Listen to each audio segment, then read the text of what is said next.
Hey, welcome to another episode of ArtCo Drone Solutions. Welcome, everybody. Great show for you tonight. Lots to talk about. Feeling pretty good today. Not too good last night or yesterday. Had a bit of a stomach bug that got me late yesterday. And long story short, it felt like I was prepping for a colonoscopy and things weren't going. So I slept about 10 hours today. So feeling a lot better. Now I can fart with confidence, which is good. So great to see you all there. Also, this week at work, I got my Employee Recognition Award for 1 year at the company. And besides an award, I got not one, but two Amazon cards. $100 each. How's that? Oop, this one's empty. I got still some left on that, so which is awesome. Bought a bunch of stuff today. Let's see, what did I get? I got a rice cooker. So yes, I'm getting prepared to living in Asia, so I'm going to be used to eating a lot of rice. And what else? Oh, I got a Bluetooth adapter for my TV. So if I have wireless headphones on, I also bought some earbuds. I can watch TV at night and not get blasted by my neighbors. Hey, turn that damn thing down, because I'm hard of hearing. If you, some of my friends here know, they know that I'm pretty hard of hearing. So that'll be nice to have. And also, I got another drone. I bought a drone very similar to this, the same company, because what I wanted to do is I wanted to get see if it came with the charger, because it takes the same battery. So it'll come with 3 batteries. This one came with 1 battery, but I don't think it came with the charger. It came with the USB plug. For the life of me, I don't see a USB port on this. So maybe with that other drone, it looks exactly like this one. And I will be giving away both of these drones down the line. So that's what's going on. I hope you all had a fabulous Valentine's Day Wednesday. My girlfriend appreciated it. I sent her a few bucks and she got herself a nice bouquet of flowers. So that was great. So she loved that. So let's get the show going and we'll wake up the guy up in New York. Tell him to wake up. Come on, Charles. Wake up. Wake up. Time. I'm awake. How's the weather up there? Well, right now just kind of cold, blustery. Had a snow squall today. Ah, okay. Yeah, we had some snow yesterday. Didn't go outside for obvious reasons. So it was sunny all day today. So probably the snow is all melted because didn't get much snow down here. Up in the mountains, they got a lot of snow. So let's welcome someone who's not having some snow. Let's welcome Dominic from the land down under. No, but welcome, we did have a bit of rain and hail. Ah, okay. Okay, cool. And so I just kind of, took it easy today. And Steve. Yeah, I made some fish and chips for dinner before the show. I've got one of those, it's called a Fry Daddy. It's a little small frying pot, and made some fish and chips, and cod makes the best fish and chips. So I used to buy that stuff in the bag, but the first couple taste pretty darn good, and then after that, because it's been sitting in the freezer for months, you're taking and it just kind of tastes old. So I just go and get a packet that has 2 pretty good sized fillets, and I just take one at a time, freeze the other one, and have it later. And what I do is I have a bag and I put some of that fry powder in it. It's called fish fry. You put it in the bag and I just shake it up, get it coated. Got a bowl with an egg and mix it all up, dip it in that, and then I put panko on it. Coat it with panko, throw it in the fryer. Oh, God, good stuff. Tastes excellent. And the French fries, just cut it up in nice long strips, throw them in there, and fry them for a couple of minutes, and good to go. Yeah, turned out great. So, let's say hello to everybody in the chat. We've got Mr. B Outdoors. That'd be Michael and Jim Beauchart. Jim, good to see you. Hope you're all moved into your new abode. And we got John Flying Flynn Media. And we got Charles Gillespie Londonard. Welcome, all the way from Grand Rapids, Michigan, where John Flying Flynn is from Portage, Michigan, which is near Kalamazoo. And we got Ronnie, God bless America. We got the Pro Cut, which is Dominic, help me. Who was that? The Pro Cut. John? Okay. We'll go with John then. We got Jamie, droning with Jamie. Warren, the Cure Show. Brian, Waypoint, New England. And we got Steve Knowles, which is Steve. And we got the birthday girl, Laura. Laura. Happy birthday, Laura. Good to see you. Glad you. And we got Captain Ray Kelly and his new bionic hip. He's faster than before. We can build him better. See, Biden did build back better. Okay, that's the only one. All right. So then we got Gene from Green Mountain Droning, and Mad Props is Randy. Oh, right. I'm trying to remember all these new names in here. And and Bill of Chin Dynasty, or Bill Chin, is sometimes if I eat too fast, I'm Bill Chin. And we got Northside Hawk, Dominic. Captain Joe. Bent Rail is Barry with a G. Gary. I can't, that Aussie accent just throws me off sometimes. Okay. We got Don, Mudball Don. I sent him a link, and if you could jump in. We've got Angel, the Drone Guy 42. Captain Joe America. I don't know if you've said hello to him. Yep. Joe. And Joe, did you get your toffee? That's what I want. Oh, Fernando Cornelis. Welcome. The drone guy. Yeah, that's Angel. Yeah. Or in Spanish, that'd be Angel. Yeah. And we got Jack Lake Pilot. And oh boy, Jonathan Jackson. Who's this guy? We got dang it, I just scrolled. Oh, Thomas Baker, aka TEB Drone Flyer. Welcome. And who else? I think that's it. I think we're all right. So I think we are.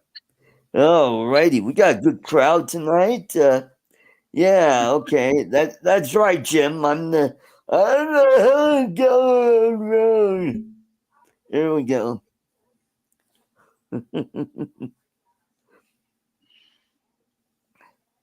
So that's what's going on. Okay, so let's jump into it. People have been talking about it all this week. So Yes. yeah, we got Jonathan Jackson. Welcome. So Mikey, Philadelphia, Philly Drone Life PhillyDroneLife. is going to be Philly, not Drone Life, pretty soon. Got hit with $182,000 fine by the FAA. I like to call him the Gilbert Gottfried of drug. Hey, they're just after me because I'm on welfare. The dynamic range. Yeah. There it is on the map. Yeah, there it is on the map. And then we got a cool cat, Michael. Welcome. Yeah. Yes, Laura. I hope Bill. Same fines, but they're going to try and enforce it. Yes, that's because he's probably continually poking the bear rather than stop doing what he's doing. He's just continually poking the bear. Right. Mm-hmm. And and wasn't it 2-something years ago he was fined for $80-something thousand for fines that he just kept continuously ignore the letters? Yeah.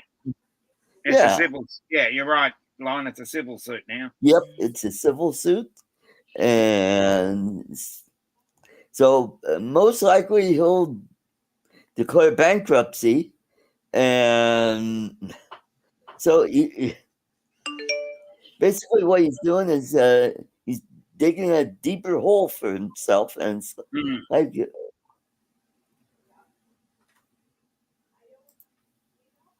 yep. Yeah, if you look at it that way, I mean, look at this little drone here. This thing is light as a feather, even with the battery in it. The only way it'll hurt anybody is if you just kind of flew up to them and nicked them. You might get a nick in the skin, but it's crazy. So, and I've known Mikey for about 6+ years. I've started watching his channel way back when we were all just starting out then. And there was this channel that everybody went to called Pusa Studios, which is kind of like the Jalen Charita of the old guys of Canada, so to speak. And basically they taught you how to, make your channel grow. And they had a thing where they would try to push your channel, and they would spin the wheel, and your name came up, they'd plug your channel. And they were instrumental in helping me get to 1K. So they stopped right about the same time the pandemic hit. And that was also when DJI YouTube was getting on them for doing this. I don't know why they're not going after Jalen Charita. Maybe it's because they're in Asia and Pusa Studios is in Canada. I don't know if that's a difference or what. So we got Max of Max. Let's see if we can pick someone off as well. And Richard Wagner, welcome. Good to see you. And they were a cute couple. It was Andrew and what was his wife's name? She's a Ruski. Actually, she's not a Ruski. She's from one of those Baltic countries. I think she's from Lithuania. Yeah. Latvia, Lithuania, and Estonia Yeah. are the 3 Baltic Yeah. countries. And we got Bill, Coast to Coast Drones. Welcome. Yeah. Good to see you, sir. And so they helped us by saying, you need to have a good title to your channel, something that that's easily rememberable, and you gotta have a good thumbnail. They showed you how to do thumbnails, and your banner, how to do a banner, how to make a logo, your brand logo. And as a matter of fact, Bill of Coast to Coast Drones designed my logo that's in the upper right hand corner there, Yeah. which is on my left. Yeah, which is over there. So, Bill, thank you for that. I mean, it was a place for channels to go to meet other channels other than just drone channels. And for some reason, YouTube said no, you can't do that, and they got, I think they got over 10K or pretty close to 10K, and they were doing pretty darn good. Even though Andrew was more of a photographer, and he wasn't really into drones, but he was just there to help us, and that was good. And the other drone channel is Canadian Drone Hub, which they were on twice a day. They would be on in the morning and in the evening, and sadly, both of those channels have gone away. And yeah, that's right, Matt. Matt's drones suck. Yeah.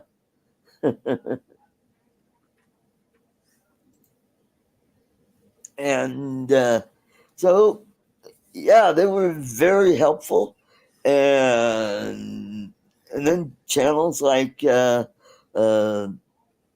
Ken Heron and Race at Drone, Ken Dono, Bill the Drone Reviewer, and Xeno Nation, which is now Drone Nation. They were the go-to channels. Now we got Fly for Fun show, which is a good show that I frequent every week. And so, yeah. Oh, yeah. About 95% of fines are, yeah. Yeah, I agree. I agree. And so now we got more channels coming in. We got Wedge and Big. He's got the United States Drone Society. And we got other channels. Oh, we got Sean Ide's channel I go to once in a while. He's got some good content. I mean, there's a lot of channels, and I've been kind of branching out to other channels. I mean, because my interests are wide and varied. I watch other channels. Like on Saturday mornings, I watch the latest episodes from Time Ghost History, which is World War II. They had a new episode today, and let's see, 79 years ago today was the Yalta conference, and let's see. So there's the battle on the Western Eastern Front in Europe, and also in the Philippines. At this time, it's the Battle of Manila. It's getting underway, and yeah, who are you waving to, Dominic? Oh, I guess he's ordering some pizza. I don't know, but and yeah, that's right, Ray. Uncle Bill's Toys. Uh, I try to make it onto his live stream, but if you're going to go to the Philippines, I got to make some money. So I get up at like 2:30 in the morning. And it's kind of gets into my yeah, that's right, Mary. Yeah.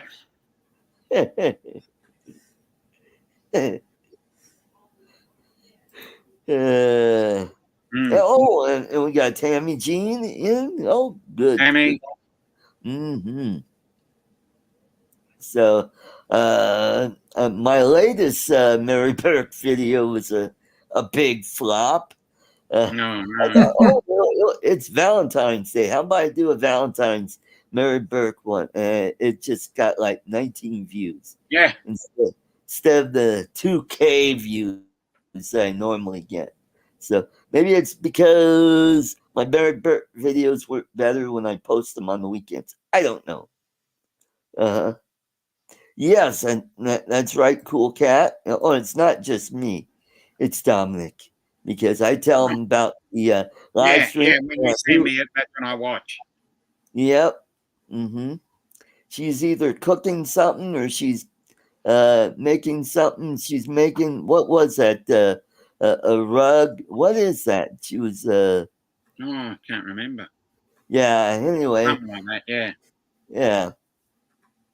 So right now she's still working on her cabin. She's working on the kitchen sink right now, and she's got a cute little doggy named Stella. Cute little what is that? Oh, it's a fox terrier. Those are cool dogs. I had a rat terrier. They're very similar. Rat terriers have the floppy ears, where the fox terriers have the ears that stand up. Yeah. Yeah. Mm-hmm. Yeah. Very loyal and kind of a pain in the butt sometimes. Yeah. Yes, Bill, thank you. Give me, folks, I only have 5 thumbs left. We got 40 people in there, so yeah, let's like the stream. Every time I go to a live stream, one of the first things I do is click the like button, and yeah, I go to Coast. I'm like a regular at Coast Drones. I watch about a half hour, and then I have to go to bed because he comes on at 6:30 my time, and I got.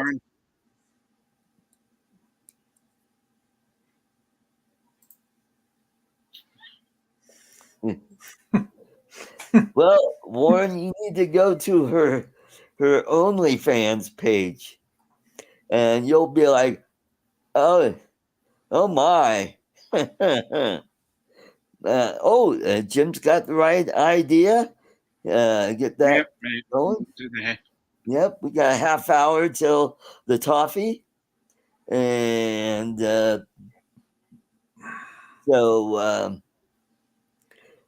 my niece gave me a box of Russell Stover's candies, which is good. Not as good as Enstrom's, but it's good. It came in a huge heart-shaped box. You open it up, and it's like, shit, there's only 8 pieces of candy in there. And it's like, oh, yeah. she's $15 on me. There we go. So the 15th is a good day because then you get the Valentine's Day free. Half off. Yep.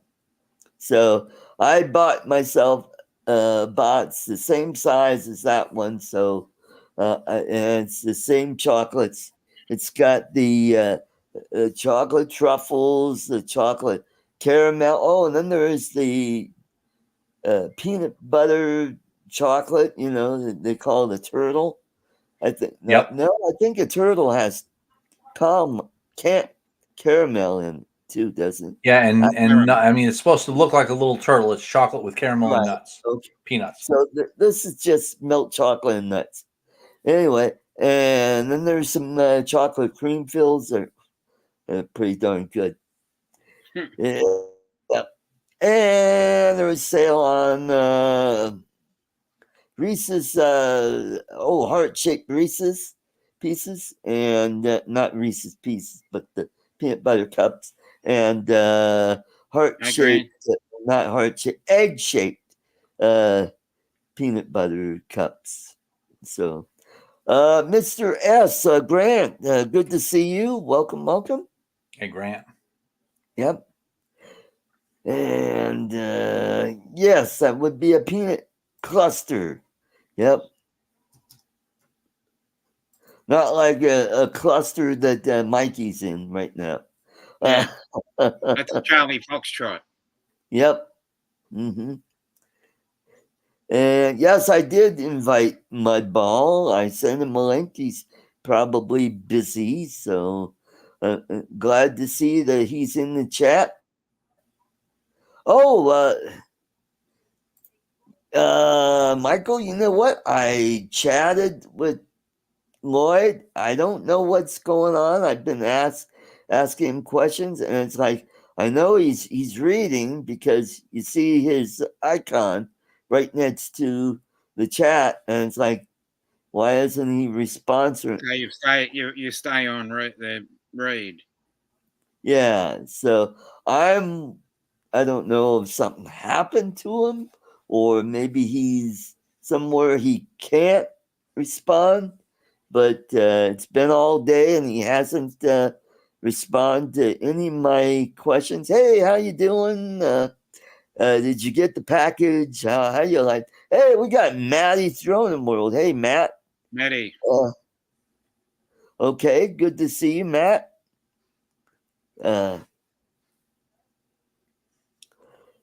So that's what's going on, and so oh, Warren, did you get your toffee? Because I accidentally sent another package to John Flying Flynn Media because I thought he was the winner. He goes, no, that was the week before. Crap. So I checked and I go, oh, it's Warren. So I sent him 2 packages out that week. Yeah. So,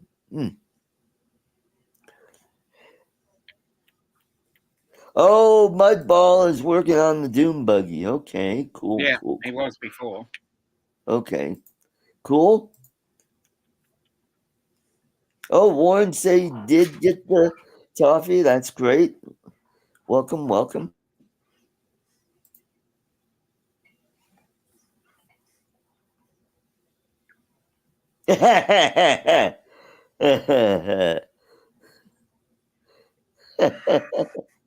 No, not.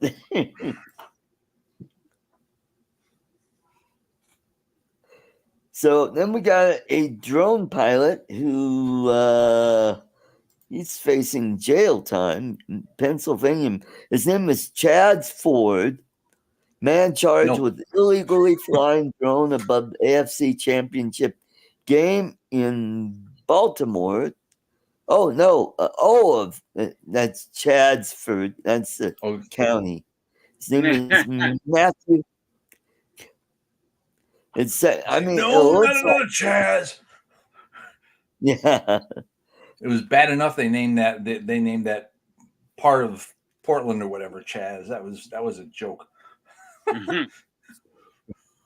Matthew Herbert or Hebert, 44, allegedly used the aircraft to take pictures of the M&T Bank Stadium as the Ravens were playing the Chiefs in the NFL playoffs, authorities say.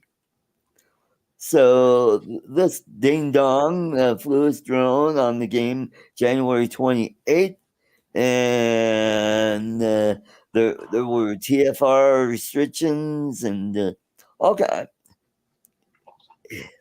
I thought that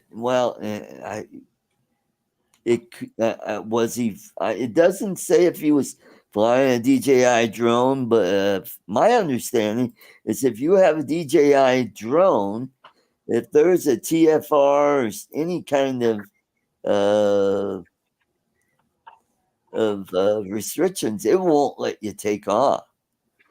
Am I correct on that? You know, it used to be. It used to be, but I did notice something kind of weird recently. We had of course, I didn't put 2 and 2 together at the time. we had a train derailment about 3 miles from my house. Nothing major, like, 6 or 8 cars or whatever. No toxic chemicals or anything like that.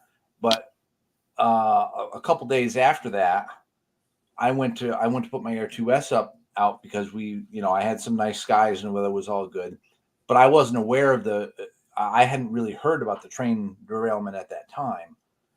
And when I got everything going, it said flight restriction in effect, or restricted area, fly with caution. It didn't prevent me from spinning up my props or taking off or anything. Now, I was only, I was well within, line of sight. I probably wasn't more than like 150 feet up or 100 feet away from the house. It was really close, and, I just said, well, okay, because I'm used to it telling me to fly with caution, because about 2 miles that way, there's a farmer with an airstrip on his field, and they're calling on an airport. So it just says, it just says fly with caution. So I'm like, okay, bing. Right. This is the first time it ever said this was a restricted area, but still it just said fly with caution. So I'm like, okay, bing. And then afterwards I heard about the train derailment, and I was like, oh, wow. Oh, let's go fly over there. No. But I was like, well, maybe that's, I haven't had the opportunity to put it up again since then and to test if it says I'm still in a restricted zone. Ah, okay. Because the cleanup operations, the cleanup crew is gone, but there's still about like 5 cars or so which are overturned, just laying on the ground, and nobody's coming along to get them. Yeah. Okay. Where I live, I am just outside the airspace of Front Range Regional Airport, which used to be called Jeffco Airport. And so every time I want to fly out back, it'll say caution, air flying nearby, or aircraft nearby. Fly with caution. And so, yeah, I'm really careful about that. When I go over to Lake Harbor, I'm just inside that airspace, but altitude, the max altitude is 400 feet. So if I want to fly at my favorite fishing spot, Big Dry Creek, then it goes down to 100 feet, which is, I'm not going to be flying that high anyway, because I want to take some photographs and video of the fishing spot. Yeah. So interesting about that. And so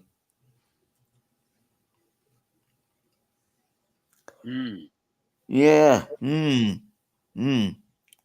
And so where is Billy Boy? Is he's probably still at work.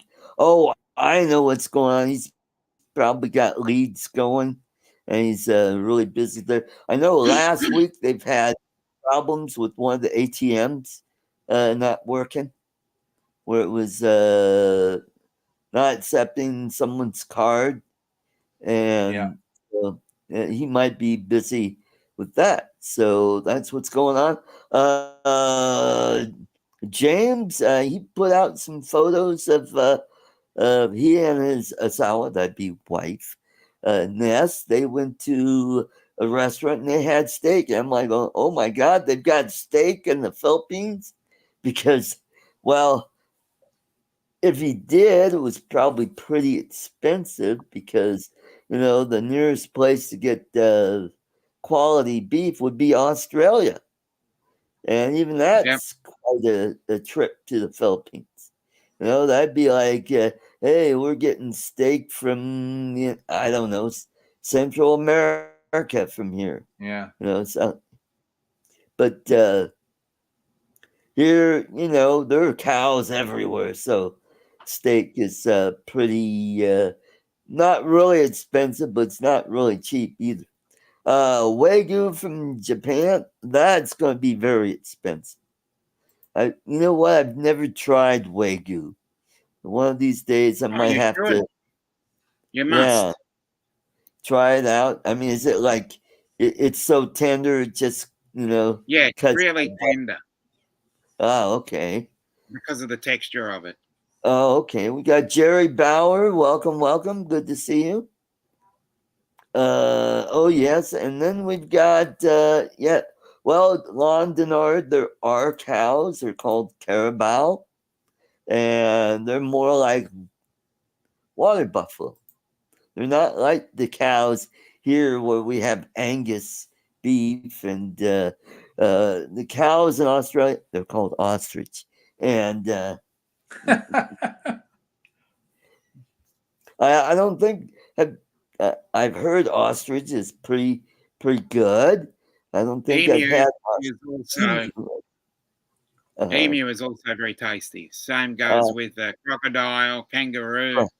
crocodile, kangaroo. Yeah. Mm-hmm. So just before the show, I was watching this program on YouTube, the Filipina P, and she talks about culture and lifestyle in the Philippines. And there was an American that just moved to the Philippines with sold everything, moved out there, never been to the Philippines, and they were talking about dating in the Philippines, and he's like, oh, is that a man or a woman? And she goes, do the Dundee method. And he said, what's that? How you doing?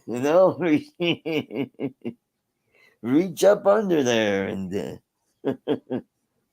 yeah, remember that from Crocodile Dundee? Okay. Mm. Yeah. Yeah. Now that's a knife. Huh. Yeah. So, No, that's papaya.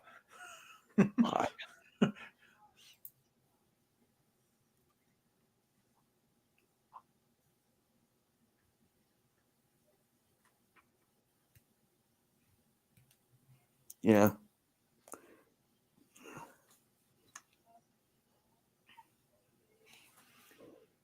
Now I've had alligator. That's pretty good. Frog legs. Snail. We call escargot. Yep. About the only thing I don't think I'll be able to stomach is balut. It's like Yeah. yeah. Balut, no. Yeah, no. Rocky Mountain oysters is another one where I draw the Ooh, line. that I like. If it's done right, tastes like chicken. Really No does. thanks. No Yeah. thanks. No thanks. Hey, I'm nuts for it. Oh, jeez. Mm-hmm. Oh, and I think I sent one of you guys about it's really it's written like a kid's book, but it's called D's Nuts. Yeah. It's about a squirrel, and his name is Dee, and it's about his nuts, and the girl squirrels like his nuts, and sometimes she likes to put two of them in her mouth, and yeah, that's right, Michael. Mm-hmm.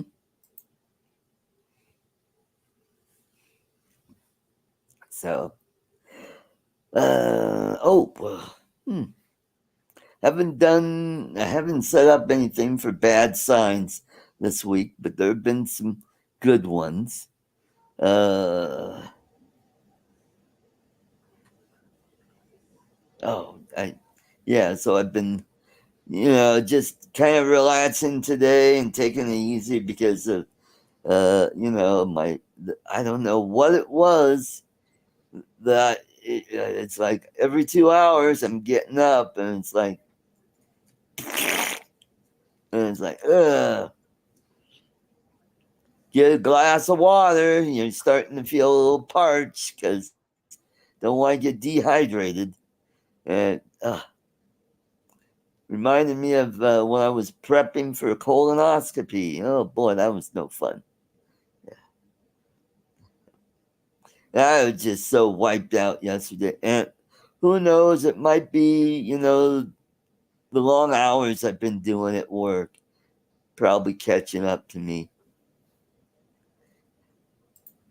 Yep, that's right, Michael. Mm. Mm-hmm. Oh yeah, skinny dicks halfway in. Uh-huh. Hmm. That's like what is it? Dickens cider. Yeah. Yep. Yep. Everybody We should have have that a down Dickens here. cider. Yeah. And we got Nana's addict. That'd be Brad. Hey Brad. Yep. Mm-hmm. Oh, that reminds me, back before I did comedy, I used to work at a halfway house for girls who wouldn't go all the way. 2, 3. Hey, it went tits up. Anyway, We had the cricket sound. yeah, there you go. Get the cricket sound. Or I used to work at a heavy petting zoo. Yep. Hmm.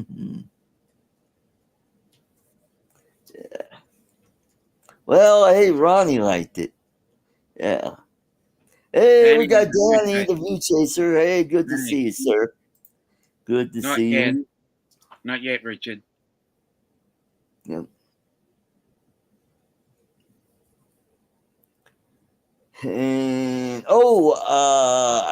where was I? Oh, I know. I was over at the Goodwill online looking at drones. Hey, what did I see on there? An Autel X-Star Premium. Wow. Right. So saw one of those. And last week I missed out on a Autel Evo that they had on there with the controller, and it went for $300 and something dollars, which is a pretty darn good price.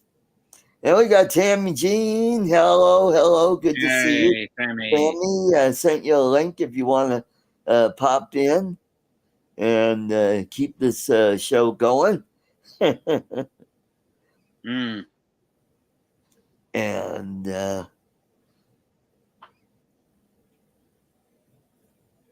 Steve Knowles and isn't there Steven Drones? I think Steven Drones is in here Yeah. as well. Both the We got the Steves two are here. Steves. Okay, we got all the Michaels. Now we just need Michael Ted's Art Drone. Yeah.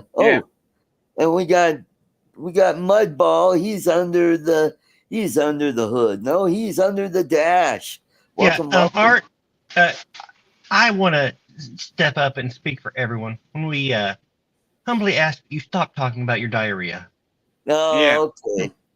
No shit. No one else wants to hear about how wiped out you are or your butt. Mm-hmm. Yeah. Nobody wants to hear about my chapped ass. Yeah, that's right. Mm. Mm-hmm. So how's it going on the old sled mobile there? Oh, it's going good. I'm Hi, Chris. taking off. I don't know if I can. Well, I'm not gonna try and angle the camera, but I've got the windshield off, and I've gotten everything kind of stripped down now to where I just have to remove a few wires. Got the steering wheel off to where I'll be able to remove the hood here in a minute. I say in a minute, it'll probably be an hour. But and when I say an hour, it'll probably be tomorrow. Yeah. But I'm gonna pull the hood off so I can get to the gas tank and take a look at it. Okay. That's got- right, because that's a VW and the gas tank's up front. Yes, Yep. and whereas VWs have hoods, dune buggies do not. Everything's bolted down on top of it. Mm. That's right. So I forgot about that. I gotta take the hood section off, which means I took the windshield off and unhook everything on the dash, and the entire section comes off. Right. Yep. And you're replacing the gas tank, right? Maybe, I don't know. Yeah, I need to take a look at it. Okay. I don't know where the leak is. If it's just a leak It's around the gas fill tube, leak. I should be able to get some of the little putty, epoxy putty, and seal up around the fill tube if that's it. If it's not there, if it's just that the entire tank is kind of rusting out, which I suspect it's I'm guessing it's the original tank, which would be a 1962. Oh, that's kind of old for a tank. Yeah, that is. And if that's the case, then it may be better just to replace the entire thing. They're like $150. Ooh, wow. That is expensive. Hey, we got actually pretty cheap. $150 is cheap, Art. Oh, that's the thing about VWs. I mean, yeah, it bill after bill after bill when you're working on them, but it's only about $100. Whereas if you want to replace the tank on my son's car, you're looking at several $100. Right. Mm-hmm. Mm-hmm. We've got Mr. JRC, which would be John. Yes. And we got Jeff, 4 States Aerial Photography, which I believe Jeff. is one of your neighbors. He's right down the street. Down the street. Yep. So, and we got Sleeping Bear FFG. Welcome, welcome. Hello. And Chris Wedgeworth. Welcome, welcome. Good to see you. Nice to have the old gang back here. And you know what? We've been missing one of these. And let's see if I can get there. Yes, we're missing some of those, so we could get.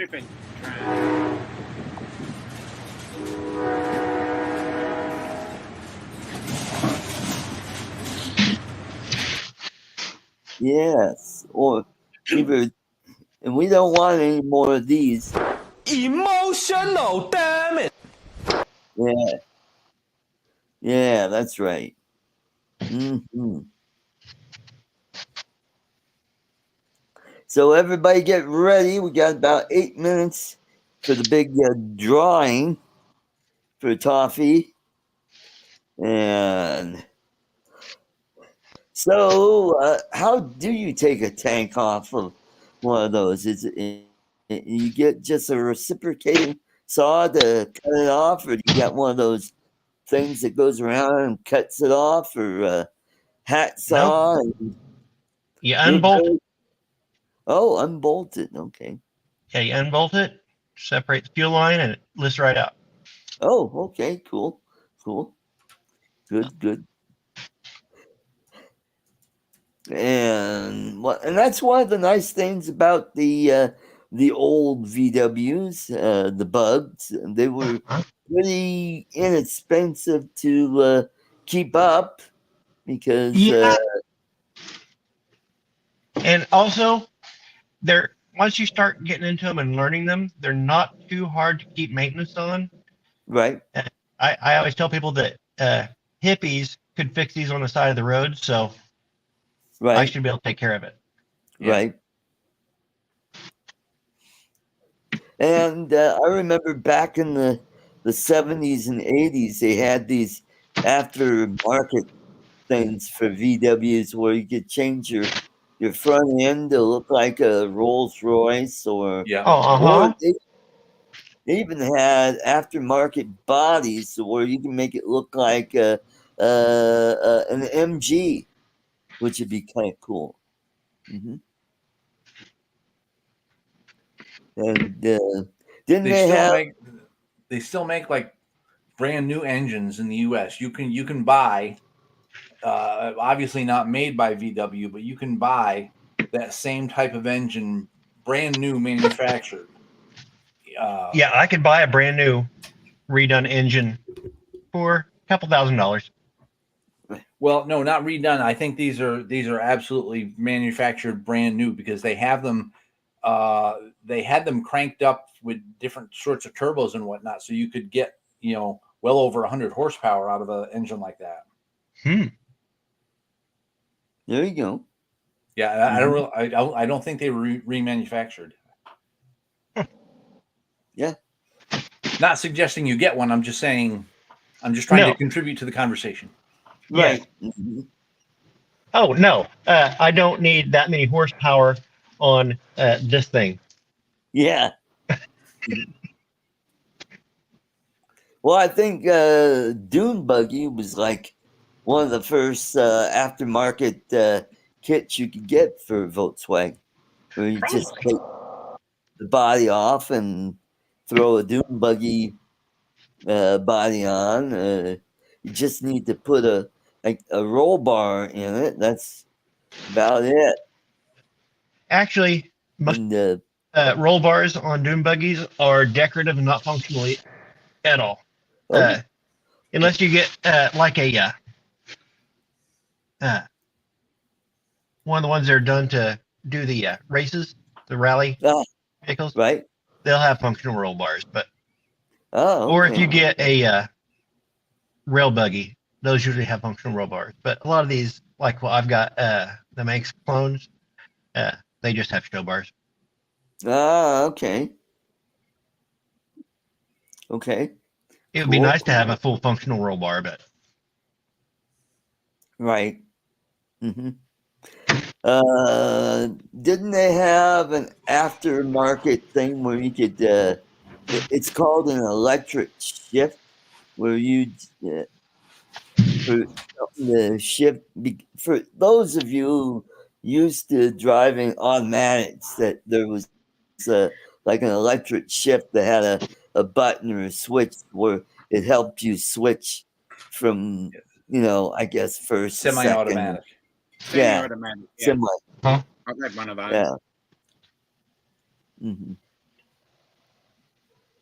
So, because back in the 70s, I thought about getting a VW Bug, get one real cheap, and I could work on it and do some body upgrades and, stuff like that. They had some like the hood ornament things where you could swap out the hood, make it look like a more like a Rolls Royce or something like that. But speaking of cars, Bentley is, I guess is it related to Rolls Royce or is it a division of Rolls Royce? I believe it is. But if you watch Reacher, I think BMW own it as well. Oh, okay. One of the guys, he drove around in a Bentley. I'm like, going, that's a Bentley? That is a nice looking car, because you think of Bentleys, you think of, well, it's like a Rolls Royce with rounded edges, so to speak. Not as boxy. And I'm like, going, oh, that's a sporty little car. Not a very little car, but Mark says Bentley used to be sports version of. Oh, okay. Bentley is owned by Volkswagen. Rolls Royce is BMW. Yeah, Volkswagen Automotive Group. Okay, cool. They have the three letters VAG is the name. Okay. Okay. Cool. Interesting. So last week I just finished up watching season 1 of Reacher. So now I'm all caught up on Reacher. Started backwards watching season 2 and then season 1 because I've been watching bits and pieces of season 1 on YouTube. And when season 2 came out, I go, you know what? I gotta watch that, and it looks pretty interesting. I go, oh, watch the season. I go, you know what? I need to go back and start at the beginning. And I like the new actor that's playing Reacher rather than Tom Cruise, who plays Reacher in the movies. Yeah. Yeah, Tom Cruise is kind of small for that character. Yeah. Yeah. Where this guy is 5'6", and he's like what 295. I mean, He's a big built sumbitch. like a shit brick house. He's like, oh man. But at least in season 1, you got to see boobies. Yes. Yes. You know, you can see those on the internet. Yeah. Well, that Roscoe Conklin, she's a cutie. Mm-hmm. All right, folks, it is time for Coffee. the trophy giveaway. So put in hashtag toffee in the chat, and we shall draw a winner.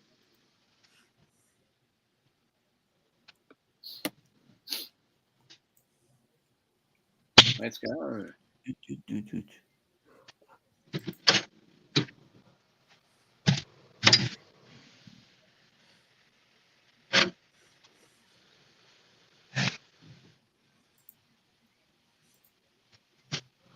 Alrighty.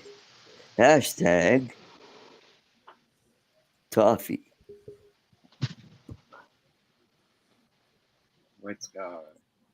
All right, we're up to 14 comments. Come on, we got 36 in. We did get up to 40, 41.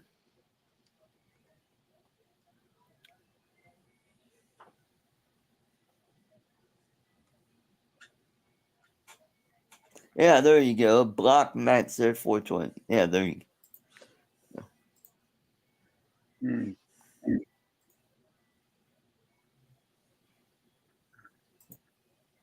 Hey, we're up to 18. Cool.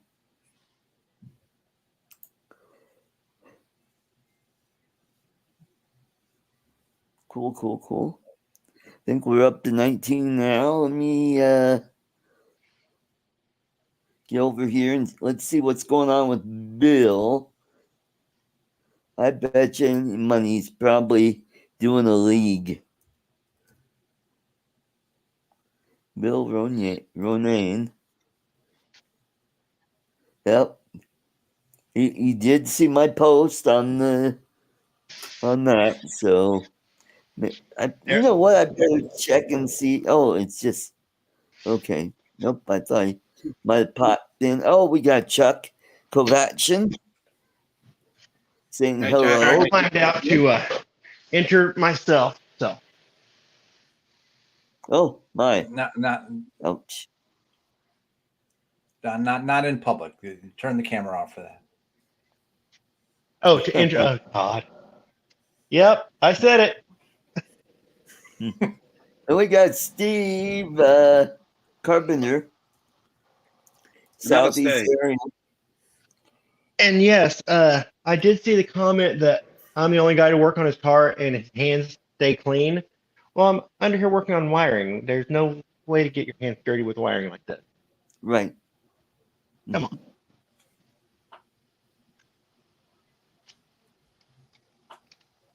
Cool. Tell me I don't Alright, get my hands dirty. I get my hands dirty a lot.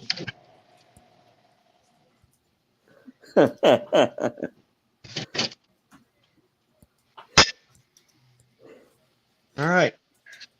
Turn signals are off. Okay, we got.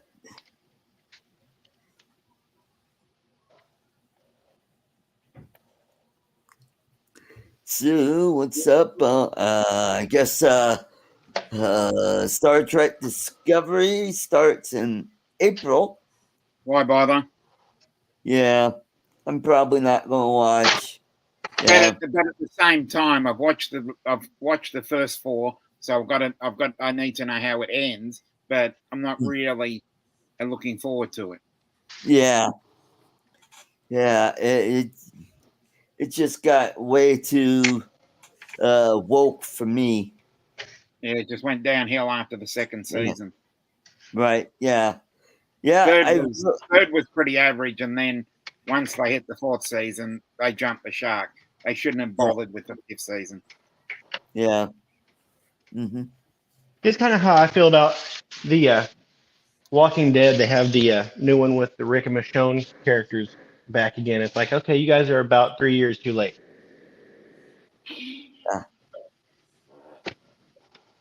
All right, guys, we got 40 people watching and only 20 entered. Hashtag Toffee. Let's get that up to 25 or 30. Okay, we're up to 21. Come Let's on, keep that 21. going. Let's get to 25 firstly. Yeah, Tammy, grow the TF up. Yeah, Yeah. Tammy. Mhm. 21. Come on, 25. Yeah, let's 25, get that. 25, Hey. 25, 25. Here's what you get when you dig in underneath your. Uh-oh. How'd I do that? Yeah. I don't. Am I still visible? Yep. Yeah, we can see you. Oh, there I go. I got the comments open. On the top of the speedometer, we got a mud dauber nest. Oh, yeah, I saw that. Oh, cool. Yeah, Yeah. Mm-hmm. lots of.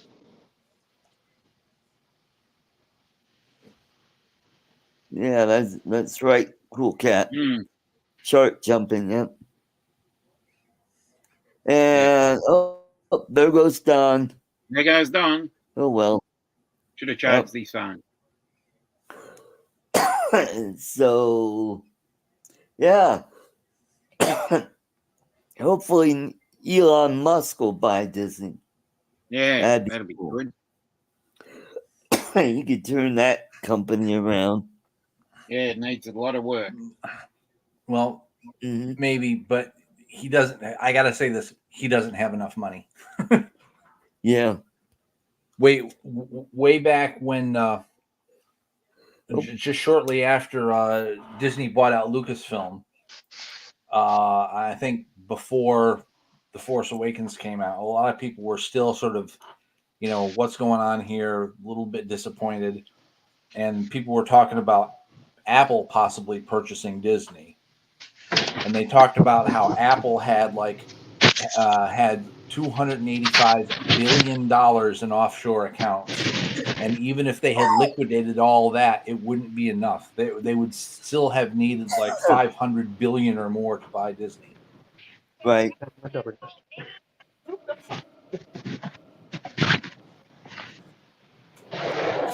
Mm. Yeah, so hold on.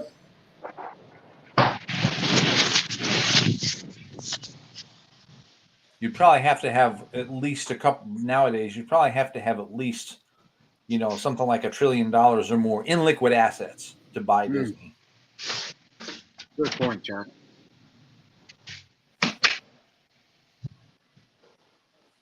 So, and that's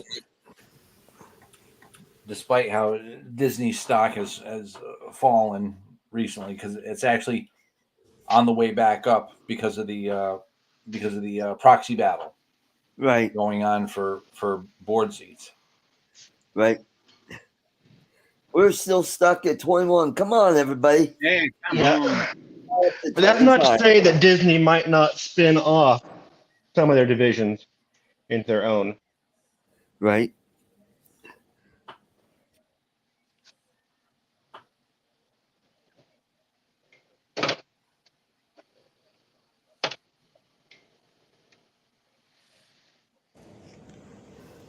Mm.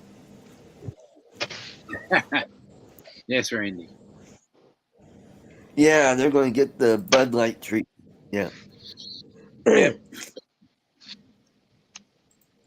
It's good to see how Budweiser tried to save Bud Light with their ads on the Super Bowl. Yep. Yep. All right, we'll give it one more minute and then we'll draw for the toffee. Excuse me. Oh boy.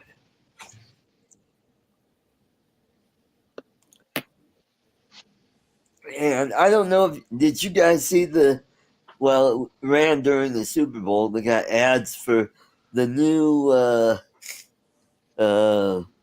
Planet of the Apes. yeah, well that looks pretty good. And I'm talking about the Wizard of Oz movie. Where I it haven't looks seen like that. Oh, Wicked? Wicked. yes. Yeah, I saw that trailer yesterday. Yeah, where it looks like Dorothy and the Wicked Witch are going to hook up or something. I'm like, oh, No, God. no, that's not what happens. Uh, I don't think that's what happens. I've never seen the musical, but I read the books,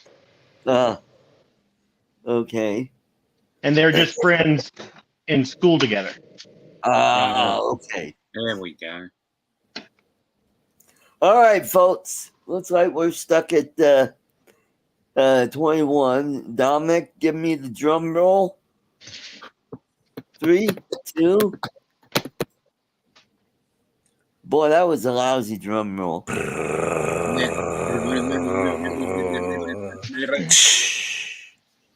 Hey, Grant. Well, That's the congratulations. Hey, we got Hey, Jalen. Jalen. Welcome, welcome. Good to see you. You're gonna have to reassign that one. Yes, Grant. Who do you want to give it to? Probably. Do you want to give it to Lloyd? Do you want to give it to someone else who hasn't had one? Yeah. So congratulations. Just give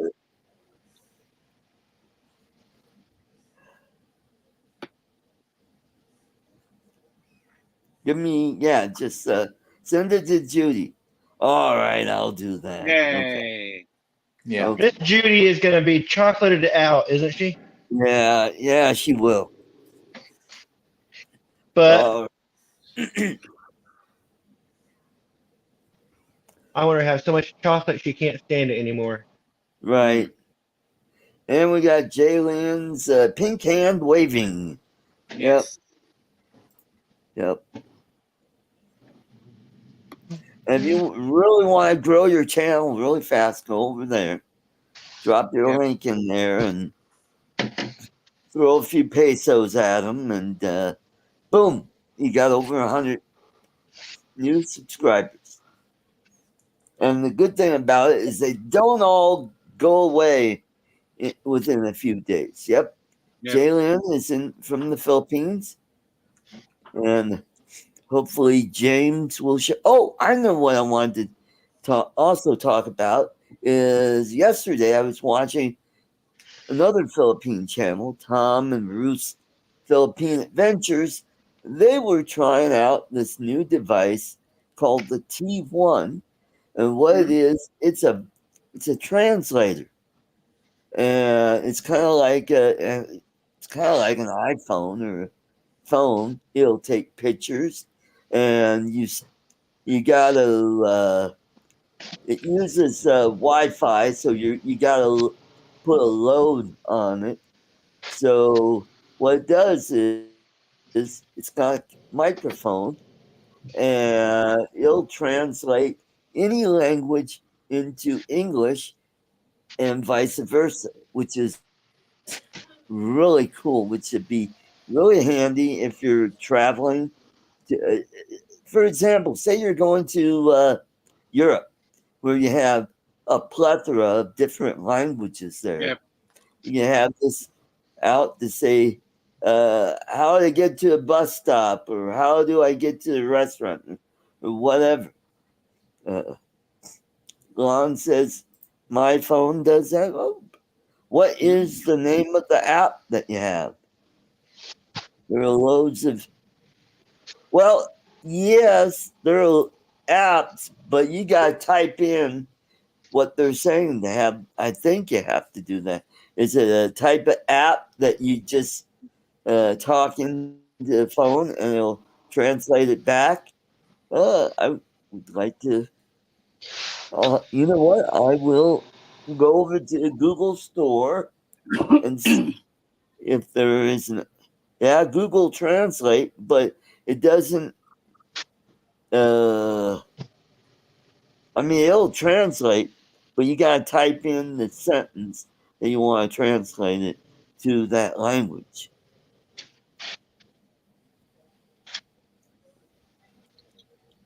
Okay.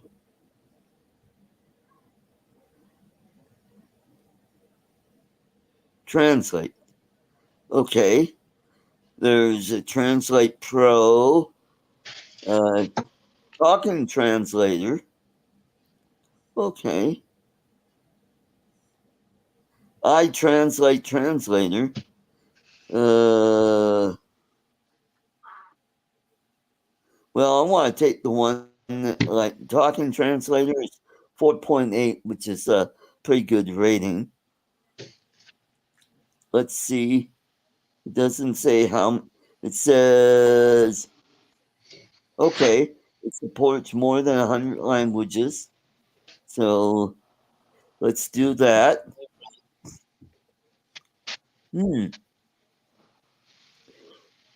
Oh, there's James. All righty. James.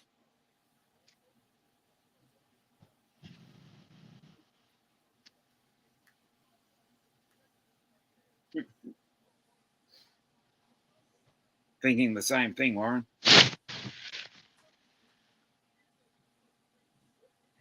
Yes, I am on the space station. Yeah.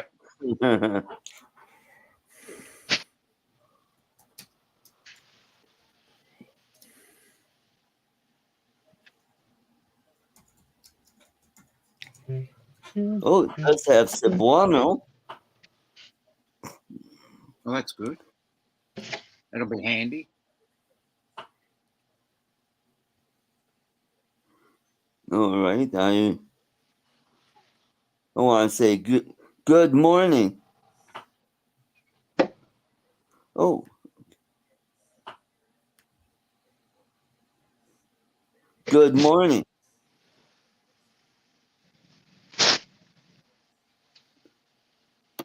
Mayong Buntang. It doesn't. Let me. Huh. Good morning. Let's say good morning. Right. Let's see if I can. Good morning. Good morning. Yeah, that's the only problem. Okay.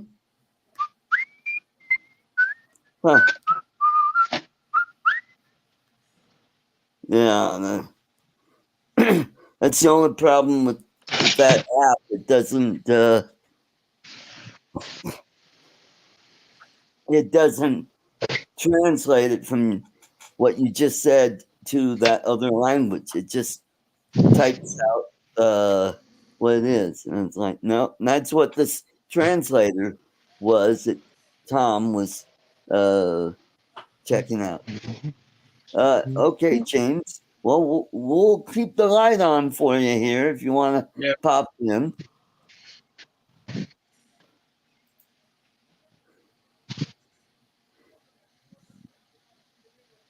Yep. I'll try that, Chuck.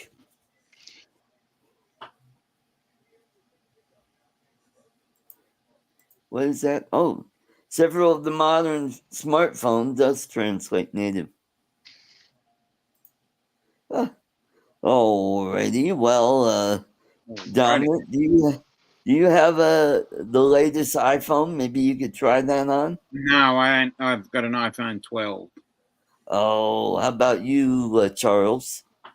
All I have is an XR. So, and mine is a Galaxy S10 Samsung. I'm on an iPhone 11.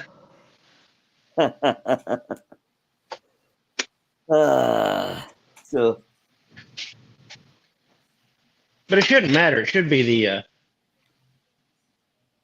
same right. iOS. Well, you may be right, Andrew. Oh, welcome, Andrew. We got Scott.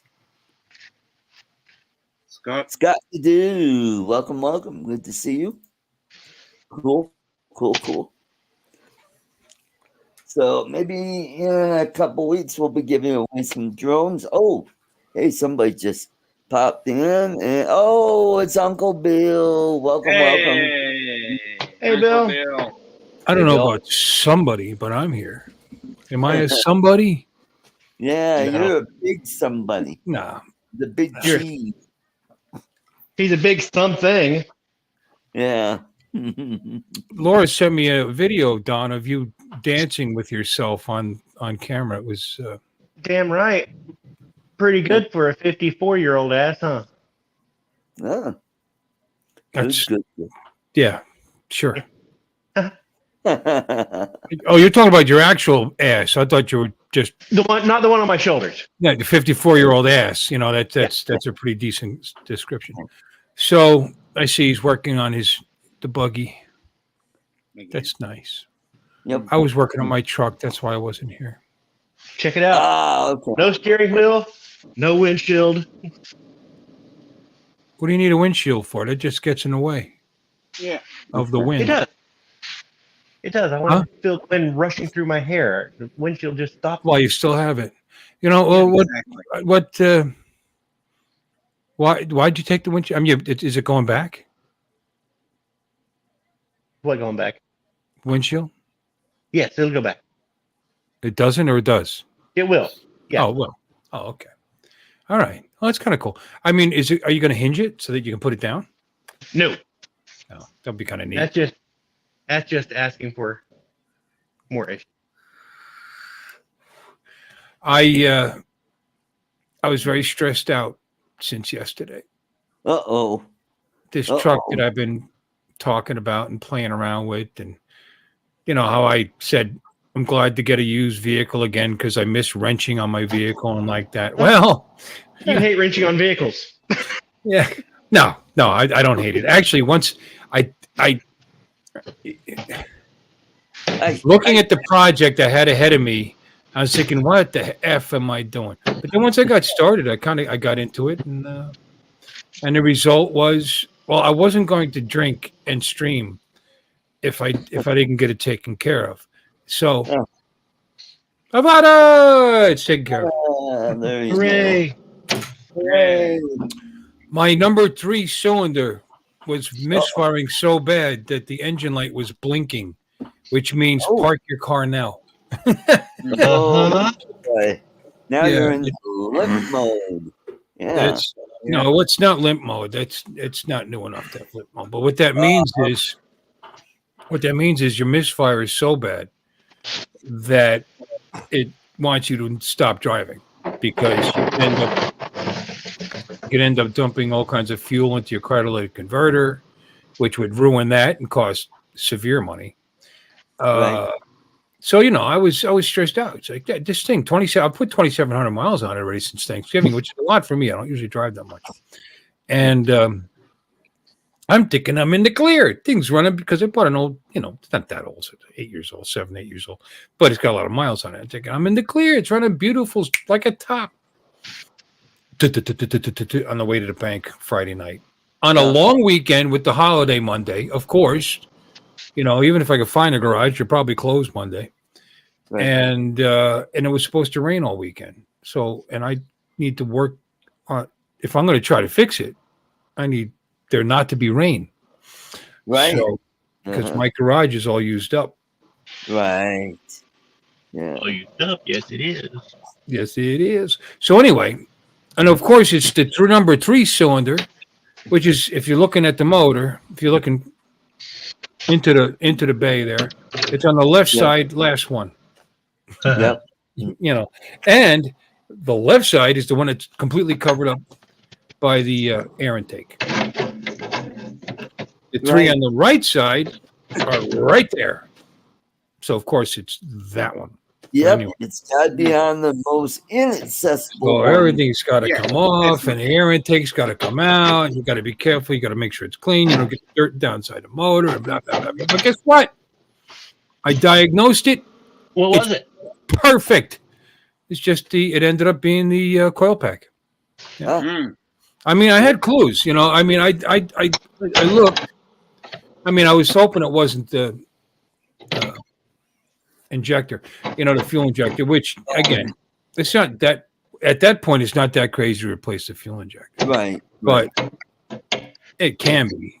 But injectors are expensive. Well, yeah, they can be. If you put a Ford one in there, it would have been. But I'd probably go aftermarket. But and they say, oh, replace them all. No, I would replace one. There's two schools of thought on that. But the other ones are working fine. I mean, it'd be nice to have them all exactly equal. Good one, Warren. But the vehicles are smart enough that they can control the fuel. Right. And it could have been a plug. So I always hesitate with plugs and aluminum heads. I just fear that I'm going to cross thread it, especially since how deep down they are now. But I took the plug out of that number two. At first I had to take the air cleaner. You got to take everything off, and of course, every hose and every connector was different. Yeah. It's different. Like to unclip it, everyone had a different method. One, you had to pull the things out this way. The other one, you had to squeeze them in and push a little button. The other one had to turn, pull the thing here. So it was funny. So I got them all off, and then and some of them are you got to pull that little Christmas tree holder thing out without breaking it. And I broke one. It doesn't matter. It's been no big deal to zip tie it. But getting it off. Now I got to take that air, that whole intake off and make sure it's clean. Don't let anything fall inside the opening and blah, blah, blah, blah, blah. But I did it. Now, what I did was I took the, I know this is boring shit, but I took the, and I don't care. I took the coil pack off the 3 and I put it on the 1. See, because I got a clue, by the way. I thought this guy had all Blue Streak, which is a Standard brand. Standard's actually a good aftermarket. They've been around for like 100 years. Because I saw it. You could see it. Because the 3 that you could see, I could see Standard. But that's, I took a nap yesterday after stressing out. And I woke up thinking, wait a minute, how come I only saw Standard on one of them? So I went back and I looked. All right, I could see 4. The one on the other side that's underneath the air cleaner, the one you can kind of see. You can't take it out, but you kind of see it.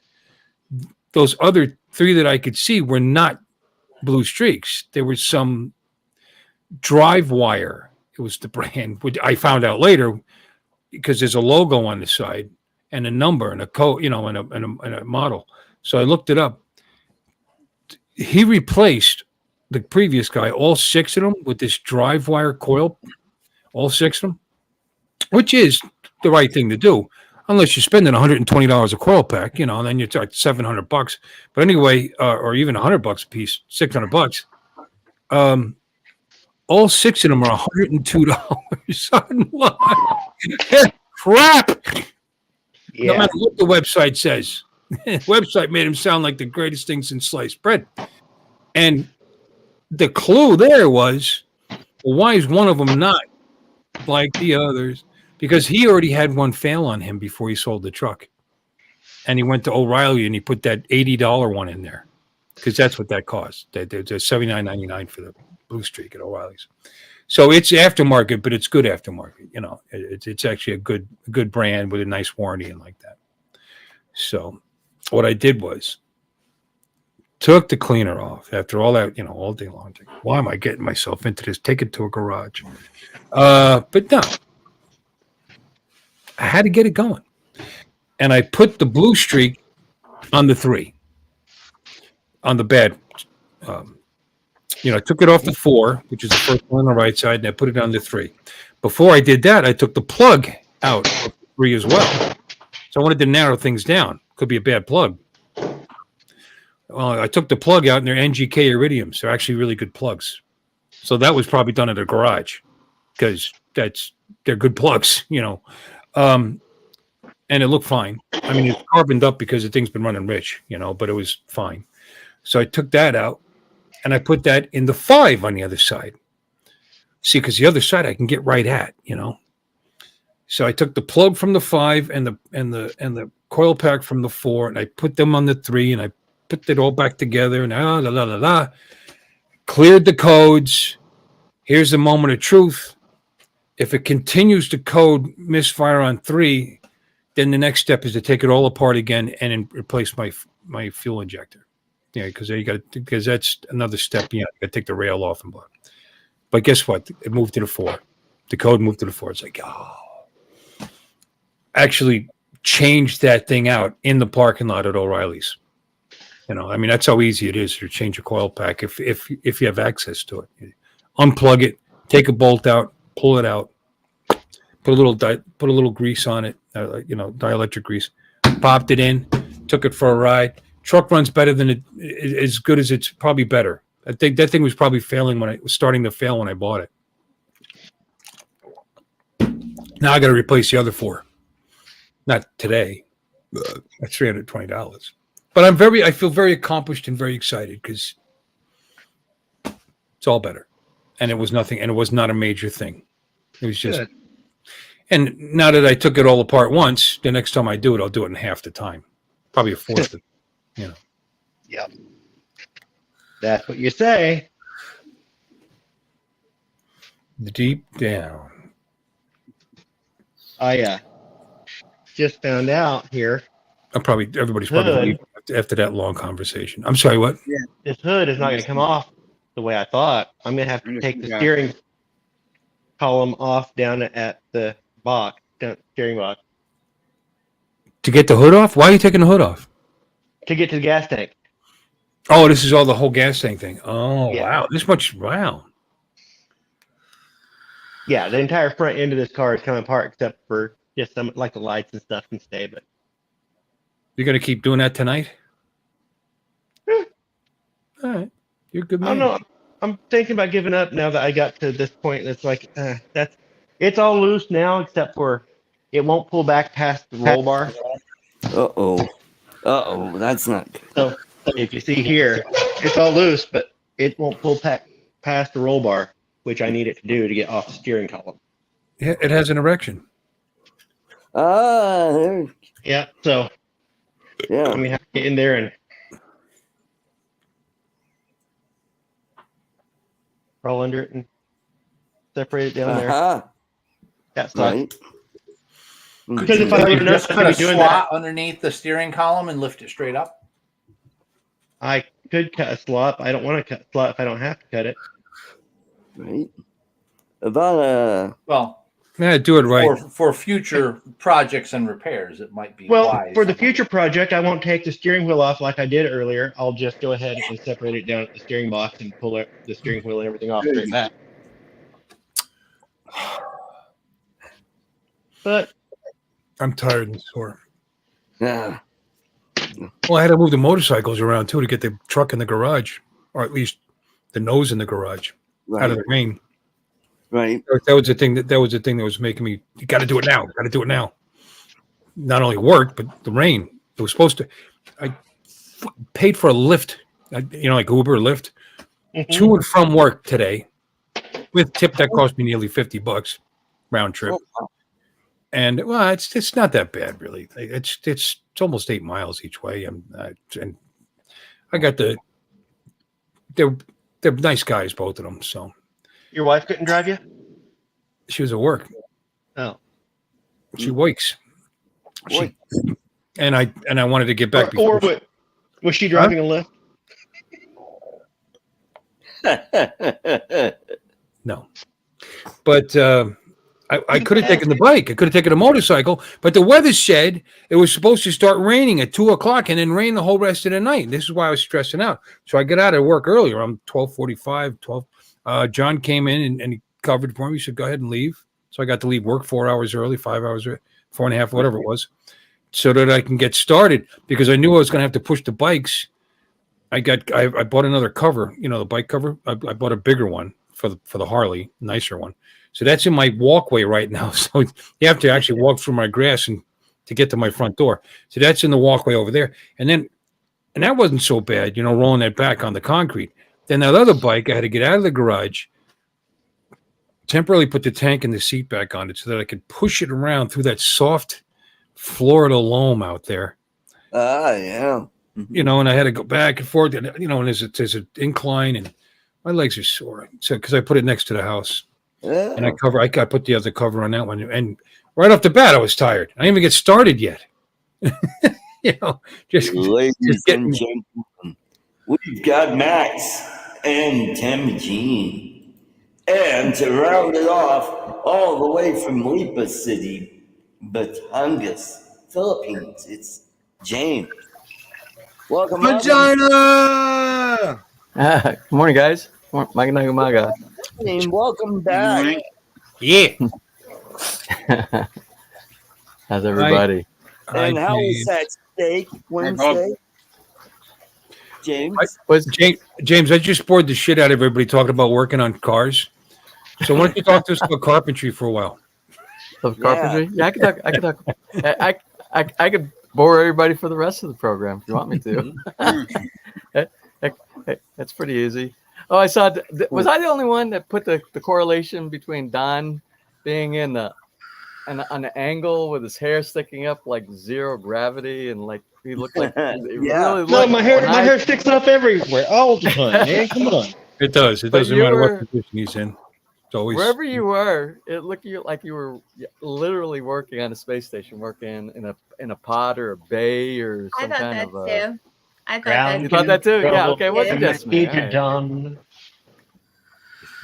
Was not just me. Ground control to Major Dunn. I found your title. Your title intriguing this morning, Art. Had something to do about restrictions or something like that on flight restrictions and things like. No, it was a fellow drone pilot who has a channel called PhillyDroneLife was fined $182,000. Hi, Bob Casey. Hi, Mark White. Mark White. Allowed to mention his name? Magandang Umaga, James. They're getting that from the chat. You got it. You got it. You're there. Oh, Mark. Unsafe flying and a whole host of other stuff. So well, a few years ago, he was fined for flying in near an airport, unsafe flying in bad weather, and he kept getting these fines and he kept ignoring them, and then it got up to $84,000, and then now they're getting at him again, and now he's acting like, oh, I'm the victim because I'm on welfare and blah blah blah, and they're going after me, and it's like, no, you're a fucking idiot, and you're doing stupid shit, and that's why they're after you. You bonehead. All right. Oh, he did do some stupid put some whiskey in your mouth. Slow down, please. But you do realize that he lives in a Class G airspace, right? Right. Yep. Yeah. So a lot of his stuff was legal to a point. When he posted to YouTube, it was illegal. Right. But he did do a lot of things that he's not supposed to do because of he's not licensed yet. Yeah, that's right. I didn't realize Mac showed up. Mac sucked. Yeah. Grow the fuck up, Donald. Grow the fuck up. What Joe said? We're adults here. Okay? Max looks like he was working at a hotel. Me? That's what Captain Joe said. Collar on your shirt. Yeah, I think more like a marching band. No, I think he really needs to put on your hat, and take my bags up the room. On the staff. Well, Don? I told him to put on his hat and take my bags up to the room.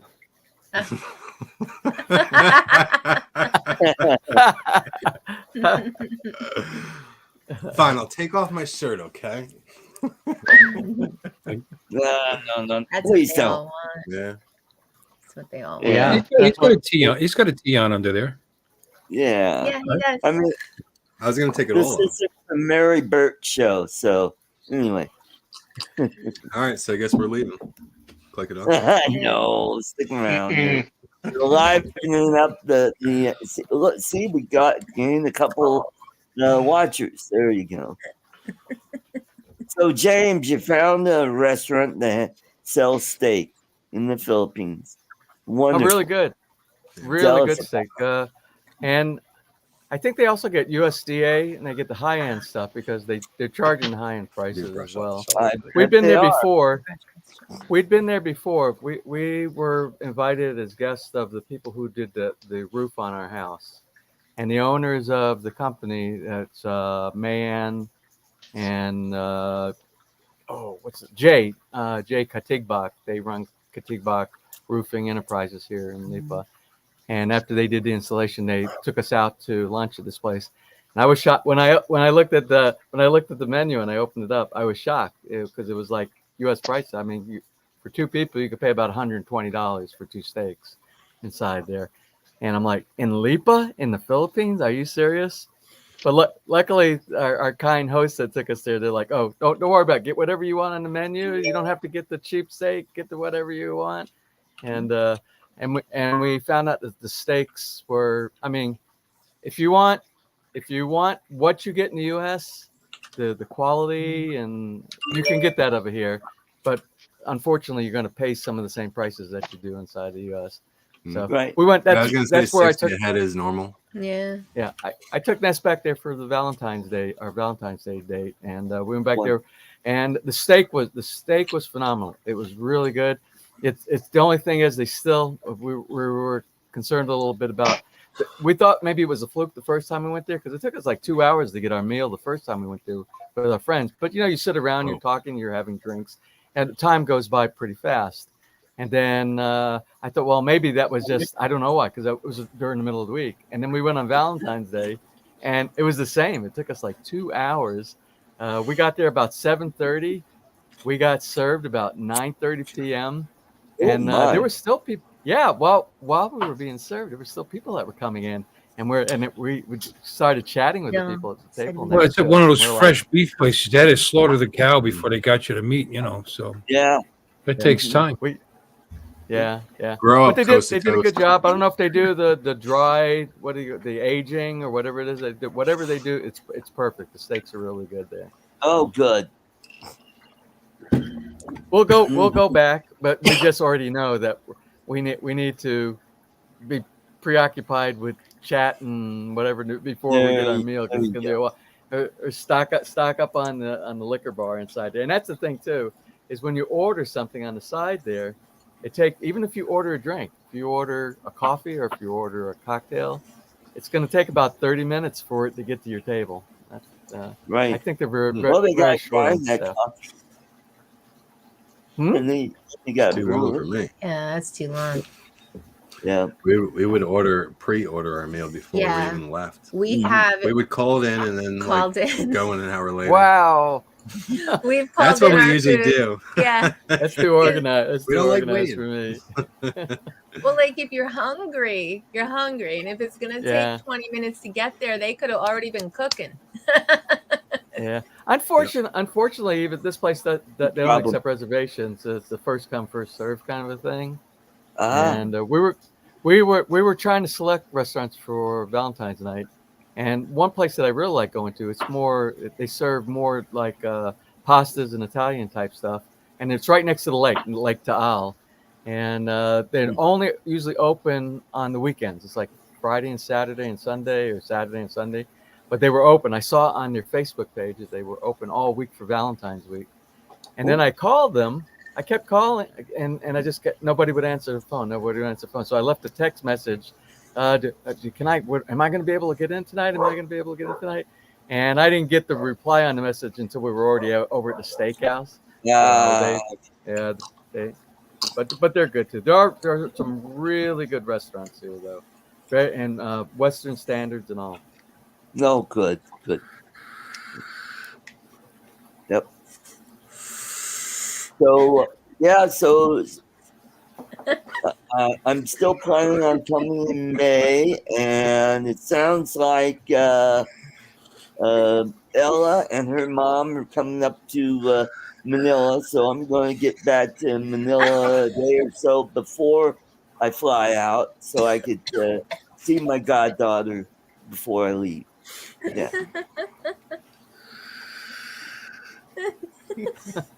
Look at Bobby on the side. What happened? Bill Bill's smoked blowing coffee? smoke over here. Yeah. This is a no smoking section. Oh, he shot that one right at you. Look at what he's doing. Look, watch.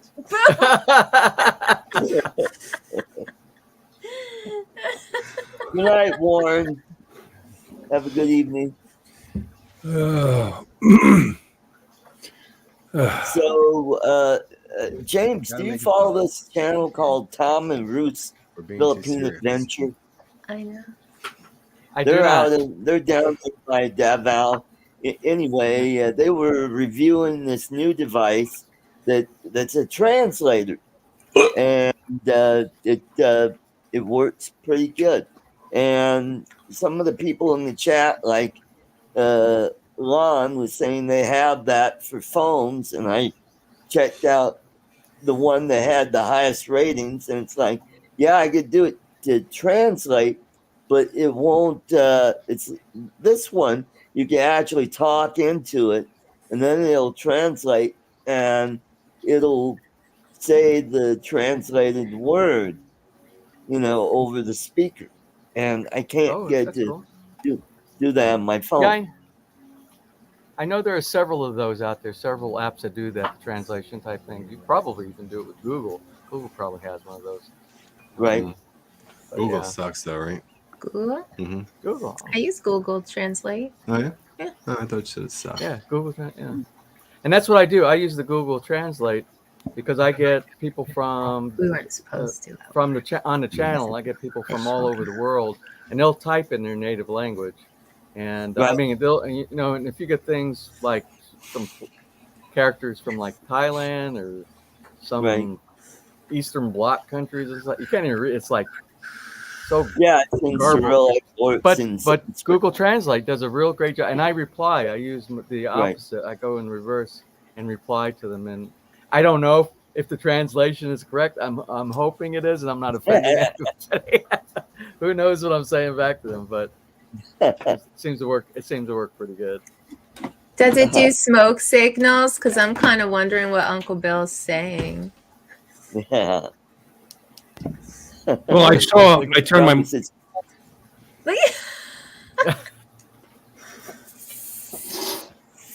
I saw a.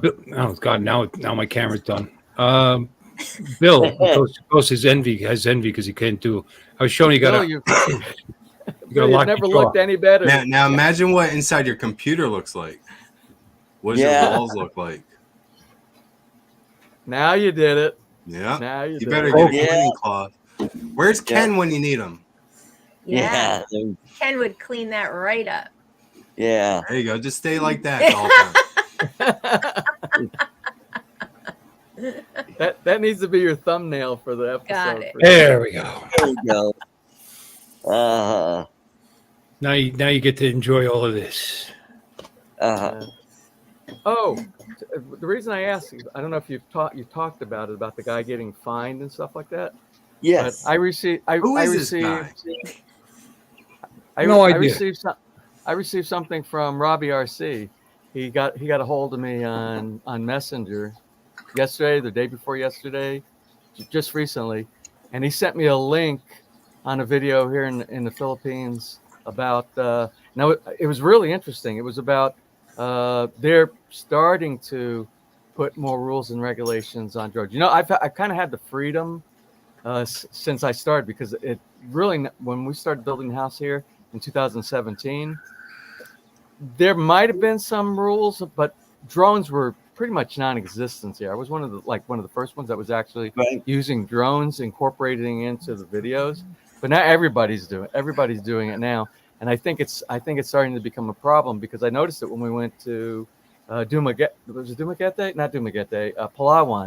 a couple months ago. When we went to Palawan, I started noticing in these beautiful places that you want to bring a drone to, the lagoons and the waterfalls and the underground rivers and stuff like that. There's big signs up there that say drones not permitted, drones not permitted, and I've never seen that before. And that video, as a matter of fact, I'm going to post the link to the video, especially with you coming over here. You might want to check check this video out because they're doing a lot of restrictions, and it has to do with what they've always had everywhere around the world. But I think now they're enforcing it. You know, like when you're bringing a drone in, you can't, if they see it inside your baggage and stuff like that, you might get questions about. They want to. They're enforcing the license now, which they never did before. Right. And remember, did I talk with you in the open forum here, or once the string closed last time? I don't remember. But remember, I brought up the subject that my neighbor right next door to us, on the other side of the wall, that's Senator Recto. Yes, they have Senator about the I helicopter. heard rectum. Recto. Yeah. Oh. Yeah. And see, that's a very unfortunate Yeah. name. Wrecked him. Yeah, Damn near killed him. Translates differently maybe in the Philippines. Yeah, and they have a helipad over there right directly. And yesterday, for the first time, the pad was completed. I guess their reception area was completed. And yesterday was the very first time I saw a helicopter landing. Well, I didn't see it. I heard it land. And then later in the morning, we were sitting out here, and I heard it start up. And I said, "Oh, they must be getting ready to take off." So I walked over there, and I was going to get a picture with my phone to show how close it is, but I didn't realize how close it is and how big the helicopter is. And they flew. They flew. You could see it taking right behind the bamboo on the other side of the fence, and they took off in this big red helicopter. It's a private helicopter, but they didn't do this going straight up really high. As soon as they cleared the bamboo, they flew directly over. I mean, I could see the glasses. I could see the eyeballs of the pilot. You should have chased him with your drone. I'm saying he's probably, there's no rules 20 right meter, 20 or 25 do meters it now. above my house right here. And I'm like, are they supposed to fly that close over over a residential community like that? You would think there would be something that says you got to reach a certain altitude, then you go somewhere. But they flew right.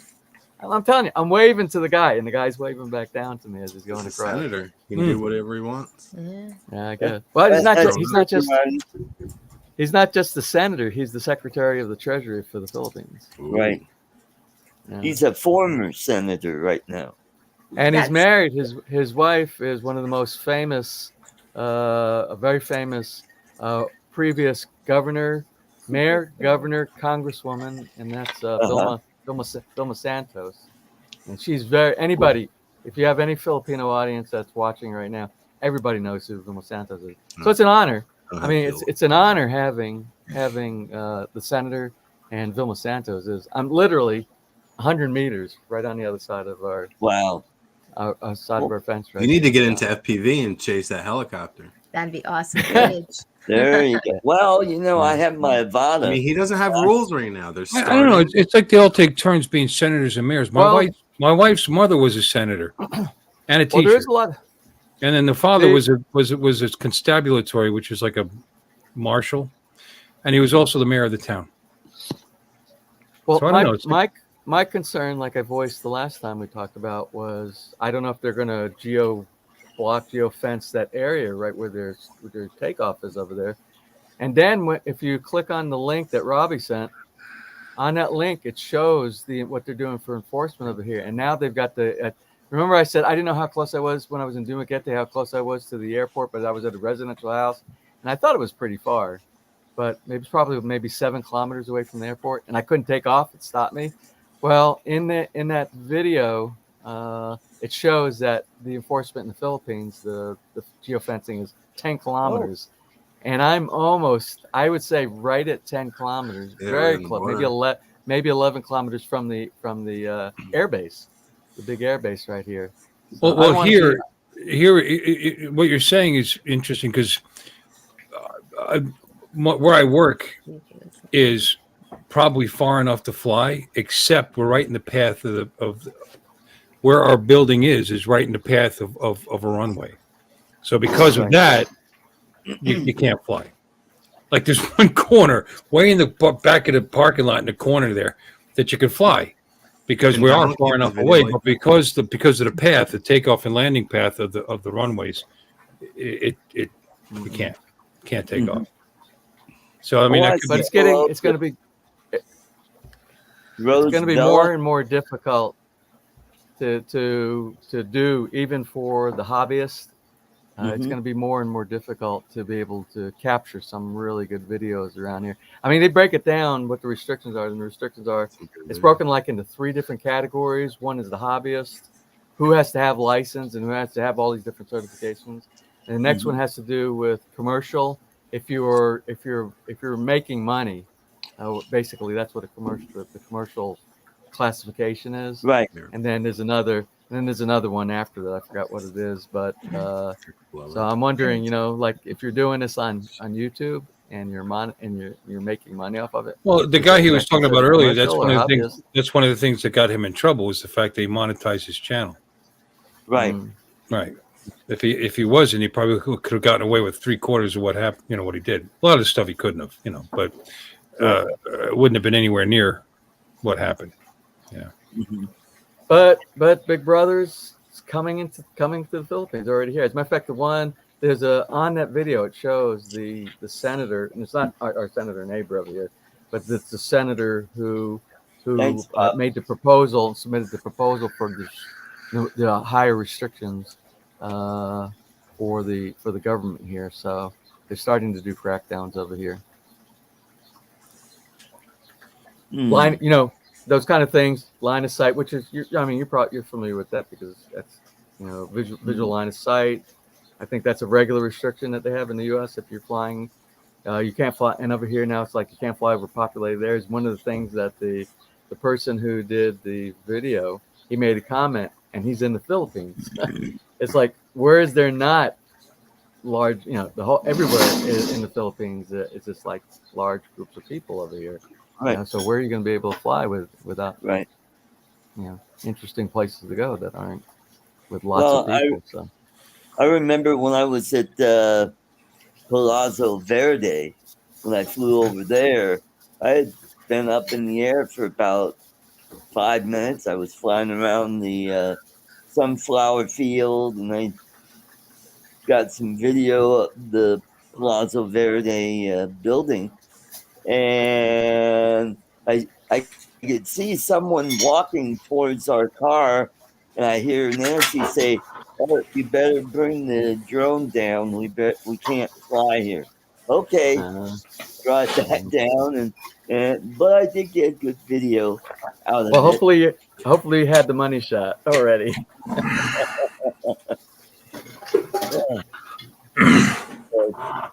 Yeah, I got some really good videos from the Philippines, and hopefully I'll have some more the next time I'm out there, and hopefully do some fishing while I'm out there, and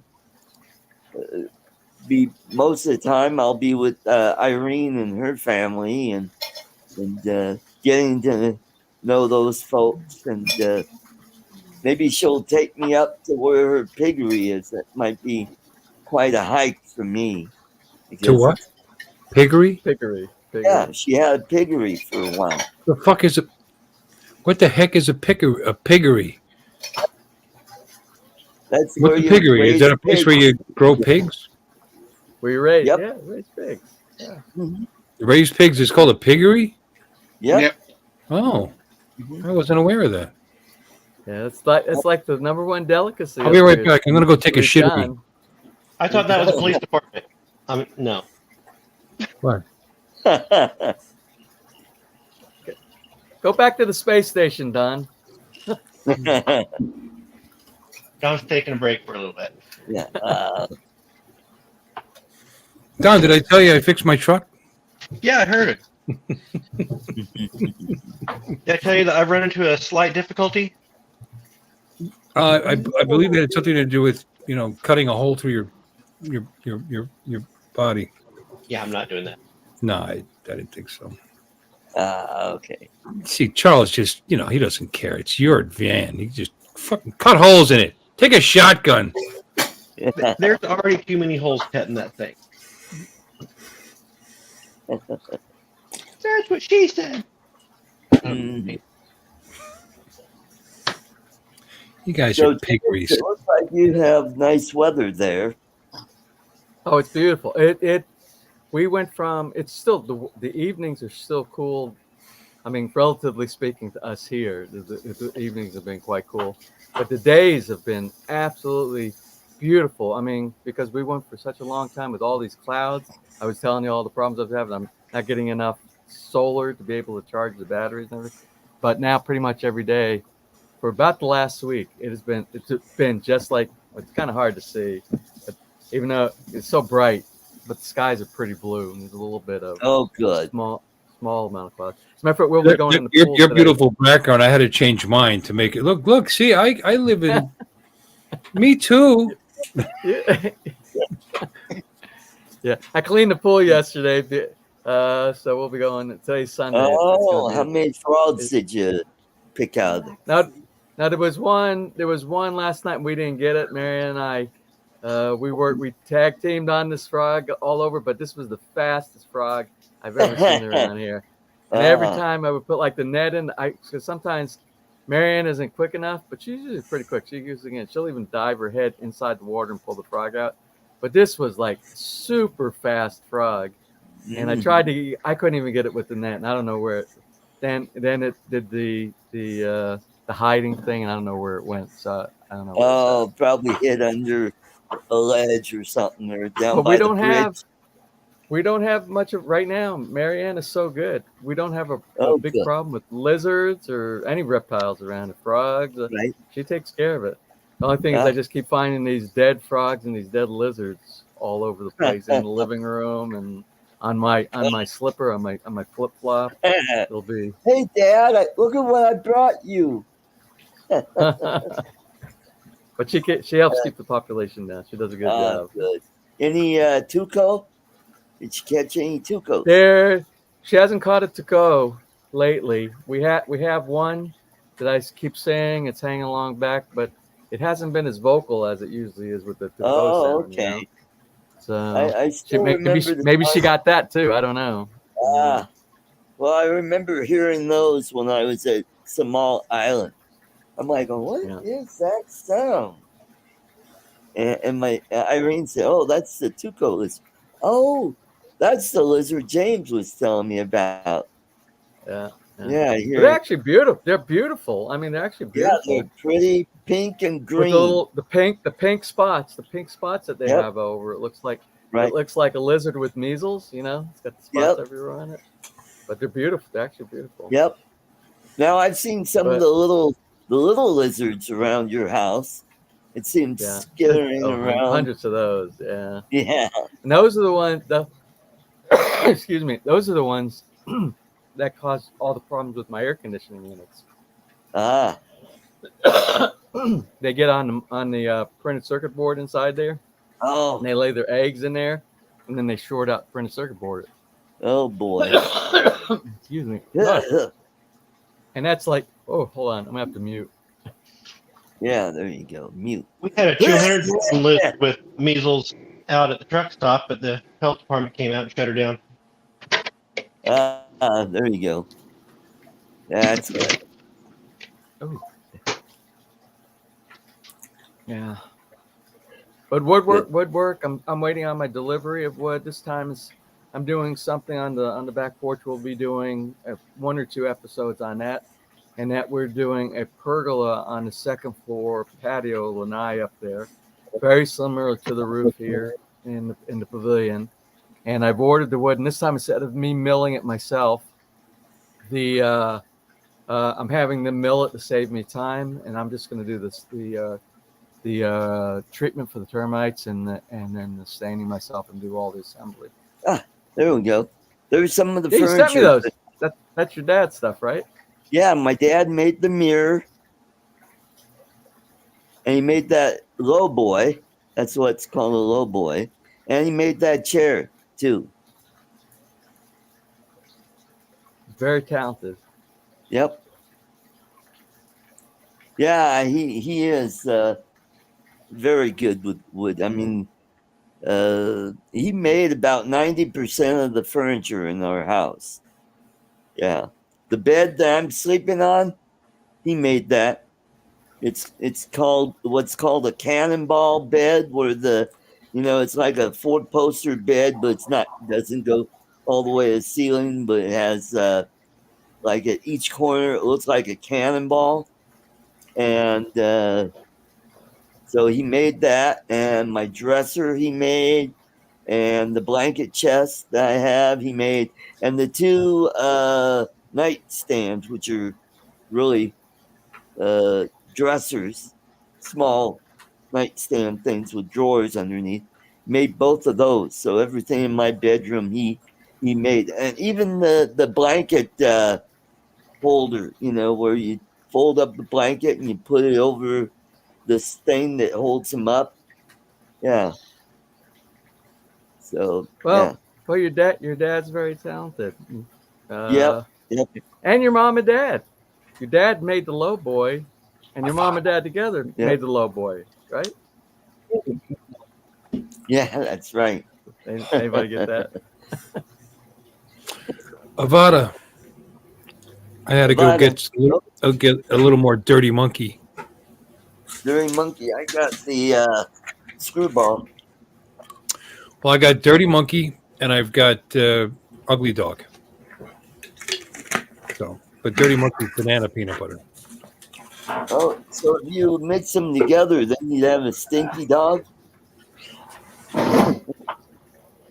or the dirty dog. Yeah, that'd be. You got your ugly dog. I got my cutie dog here. Oh, well, there's Hopone. There's Hopone. Hopone's a little shy with me. Yeah, he's scared. Yeah. See his ears. Don't be scared. Artie's not. He's not that ugly. Oh, sure. My crutches. He smells good. He got. Oh, there's another dog. Look, there's another dog. Look, hey. Dog on TV. See. Oh, the show's going to the dogs. Straight to the dogs. I'm not getting my dogs. I don't feel like getting up again. I got it. Now Marianne likes me. She's Marianne got a bath too. I think she's in her under the sink. No, she's not. She's actually sunbathing right now. Shit. Well, Max, he's looking right at the camera. Yeah, she was like right there. He knows where the doggy is on the TV, right, Bud? Mm-hmm. Oh, now he's gonna just lay down and be in the way. You got to be on the stream if you're here. Look, there's Pup. There it is. Jasper. Shy. Here, Jasper. Here, Jasper. Jasper. That's a good girl. Boy, excuse me. Girl. That's a good boy. Whatever. He's can't tell now. Girl, That's a good they. Yeah, see, he just grumbled. Yeah, he grumbled and laid down. He's insulted. Grow up, Bill. Yeah, grow up. Well, I went over to Rick's house for the Super Bowl to watch the Super Bowl, and his dog Poppy, that dog loves me. She's a black lab, and she just comes over and just leans against me and wants me to pet her and scratch her. You gotta stop spilling peanut butter all over yourself when you're having your sandwich.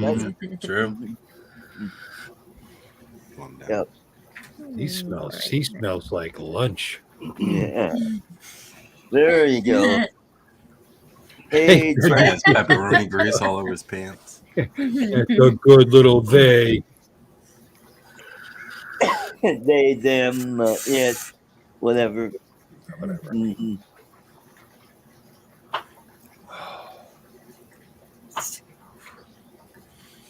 Yeah, we had a great Super Bowl party here. Yes, I saw that.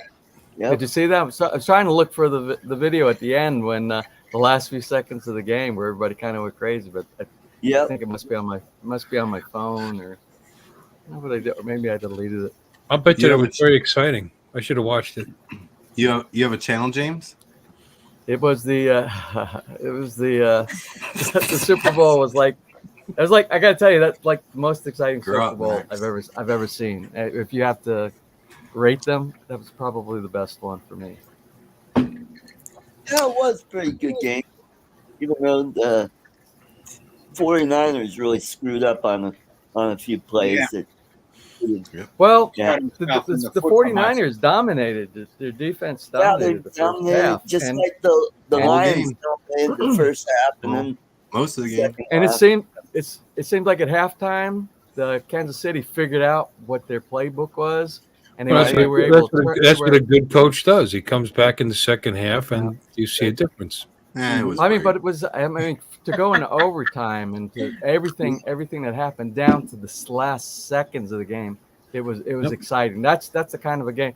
I don't like a blowout game.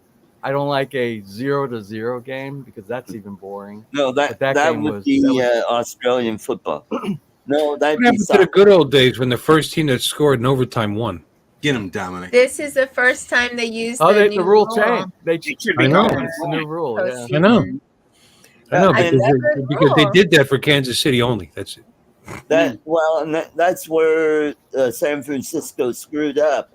Is they had like what was it, third down and I didn't watch Yeah. it. 3 yards or They something. could either kick. They could either Yeah, kick or my run. word, They Yeah. screwed up. They should have just.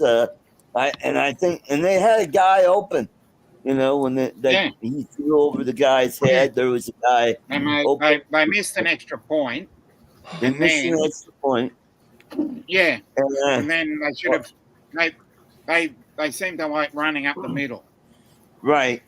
And then there was one play where the tackle missed the guy, and that's when the guy got to where The guy, what guy? the Can we talk about that guy? The That guy. quarterback overthrew his Oh, that receiver in guy. the corner, and Yeah. there was a screw up on the play where the Because that guy Yeah. didn't score, The but then line the other was guy supposed to- scored, Mm. and then that other guy threw the ball. yeah, caught it. then the He caught other it. guy.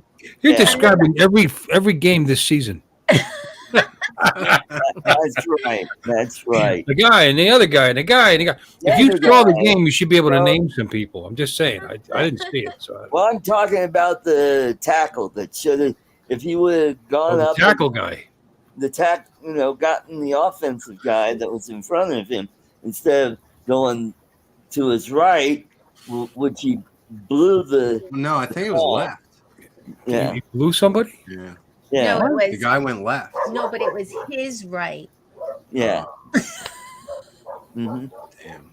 And which left the tackle wide open to go up the middle to this, to almost sack the quarterback, and the quarterback was able to get the pass off, and he overthrew the receiver in the corner. Yeah. So. Then he caught that thingy. Then he caught that thing, and boy, nothing like A caught thingy, yeah. Yeah. Deal better. That one guy though, every time he catches the thing, he throws it. It's so weird. Yeah. Or he That's dropped right. it. Or he drops it. And it's like right there. It's right there. Should have had it. The I like end. it. I like this generic analysis. A couple of them got into the end. Oh yeah. Yeah. Each team got an interception.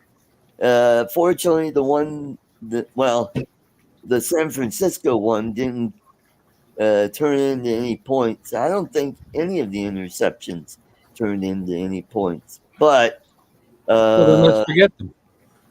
Hmm? If nobody got any points, it didn't affect the game. However, Yes, did it it stop it? did. Did it stop a It drive? changes the momentum of the That's game, true. Uncle Did Bill. it, but they both got one. It So it changes the momentum of the It equals game. out. With this guy and that guy, you put the two guys together, Which and it guy? just equals Yeah. one guy. Yeah, it Well, canceled it out. if Chuck were here, he would be emphasizing how they penetrate the end zone. I'm telling you. yeah, penetration. Penetration. Mhm. Penetration. Were they about to score? If that's the case, then yes, interception is huge. You're saying no points happened. What points were? What points were? No, there was Denied. a fumble. There was Yeah, a that's fumble. true. That's I didn't see it. I don't know. Were they in the red zone when they got intercepted? No, No, there they was a weren't. They fumble weren't. that Oh, caused then the screw it. I don't care. touchdown. Well, Yeah. when the little score thingy said fourth, that's when it all happened. Yeah, that's right, Max. Yeah. Are we talking about football here? What are we talking about? I don't know. Sounds like it, kind of. Well, Max knows a lot about tight ends, so anyway, and scoring in the end zone. And penetration. Are you giving away? Wait. You know, giving he's away sitting Tammy? next to his girlfriend. So what you just said, you just said about Tammy. That's why he's I- making all those faces over I there, Uncle consider Bill. myself a I'm a wide little receiver. disappointed that he would say something like that. Well, that's why he gets it up middle, and And then Tammy encouraged him with her comments. So I don't know. That means you take it. And on that bombshell, I must. I've got heaps to do. So Lana's here. you do, Dominic. Dominic, were you here? I didn't even know you were here. What's up, buddy? Oh. How you Hey, doing, as a matter of brother? fact, Dominic, you're in Australia, right? You're in Australia? Yeah. Is that where you- yeah. As a matter of fact, that's where I'm going. I can't stay too long here either because I got to go visit some friends from Australia. They're getting ready to leave at 2 or 3 o'clock this afternoon. I got to go to their house before they take off. Oh, Yeah. There's evidence that there's assholes in the Philippines. Hey, Dominic. Yes. I love Dominic. You're gonna be on the show tomorrow night because I am gonna stream tomorrow night. Yeah, I'll be there. All right. You're going to scream tomorrow night? What? Stream. I have a channel. Small. You have a channel? You have a channel? Little one. Post it in the chat. Yeah, post your link. What's it say? Uncle Yeah, Bill. push. Post your Everybody that's in this chat has been on my channel. You've probably been on a panel one time or another. Andrew, Procard hasn't. Procard, come to my stream tomorrow night. All right. Yeah, there you go. See? Mm-hmm. How you gotta put yourself out there, Uncle Bill. That's how you grow. That's right. Mm-hmm. Yeah, Boosa Share the link. Studios here. Put myself they out show you there. how to do it. Sounds sexual. Put myself out there so I can grow. Nah, I don't want to grow. I got too many. Got too many friends now. Can't keep. You need a show to grow. Mm-hmm. You're a shower, not a grower. Is that what you're saying? Well, I mean, look at James. I mean, he's got 60K subscribers. Ooh. Wait, I gotta say something. Cool Cat, if you want to be on my channel, on the panel, you are more than welcome because you're a funny guy. He's a funny guy. He makes a lot of funny comments in the chat. I'd like this. He always does. I would love to have him come in on the stream. If you like, Tomorrow if you night. like this channel, you're gonna like Bill's channel because it's like kind of like part 2. Yep. Yeah. Mm-hmm. Kind of. You You might like it. Art's channel though. Well, My channel. you might like my channel without the groveling. You know, it's just.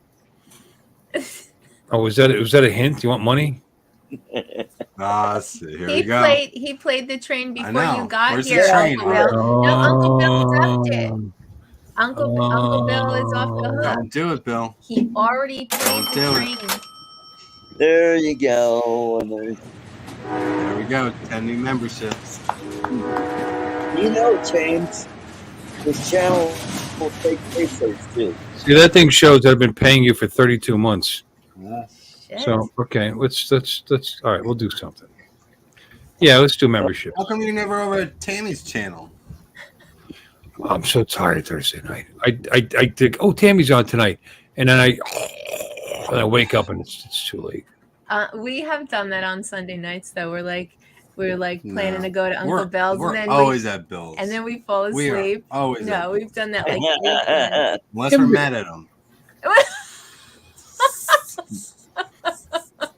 There you go, Art. Oh, thank you, Well, you Bill. get 5. That's it. Thank Ow. you. 5. That's all I Eight. get. You know what? Okay. My joints, everything hurts right now. Thank you. Let's keep that train going. I don't even think Lambo's here. I know Maddie's not here. Well, Maddie was here earlier. No, he's got a gift from me. There you go. Oh, awesome. Cool. You feel better about me now? Yes, I do. I'm gonna buy my friends. Uh-huh. That'll be rolled over in the next month. That's good.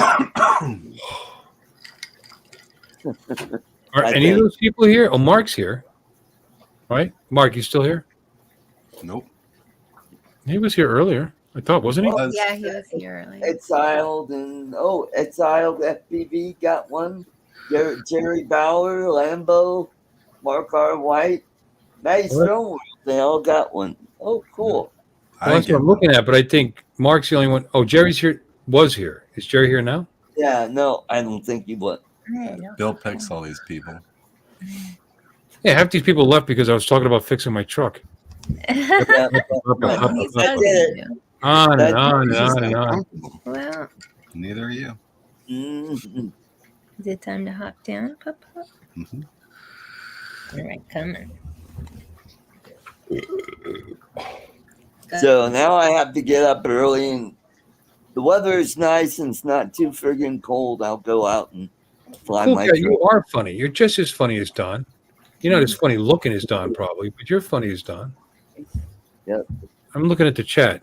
You ever look at the chat, Artie? There's people in there. Yeah.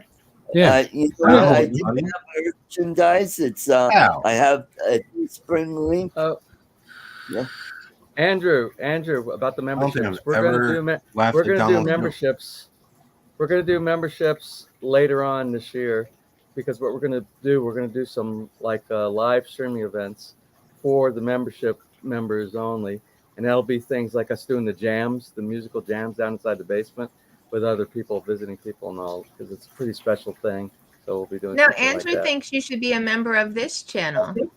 Yeah, that's what I was saying. Yeah. Did you just give me 5 Five more. I want to get people that are here. 57,000 subscribers. Yammy, you're a member now. Oh, Ooh, see? Oh, Who's a member? I'm not a member. No. They won't pick me. Oh, awesome. That's okay. so what is this? Oh, What is this gifted? Gifted 5? Oh, that's Member. for membership to my channel. Come You're on, giving donate away. 20 You're bucks. you've gifted to Donate what? How do you 10 give? you memberships. click the thing, and I gifted 5, and then I gifted another 5. Or just give straight Mm. money. That's what the train's all about. Mhm. Mm. Art's your friend. You should gift him some money. Yep, that's right. He's coming to visit you in a few months. Hanging Right. with JD. When was he here last? Oh yeah, I got a membership. He's not even a member of the channel. Yeah. Now you're a member. Yeah. You know, James, I'm going to bring you a bottle of ugly screwball when I come. That's That's how one that bottle like of to do screwball. Yep. Mm-hmm. Well, when you And I'll visit, bring some, almond toffee as well. Oh, Yeah. that's nice. Nice. Mm-hmm. Well, we'll definitely work on that when you come here then. Okay. Cool.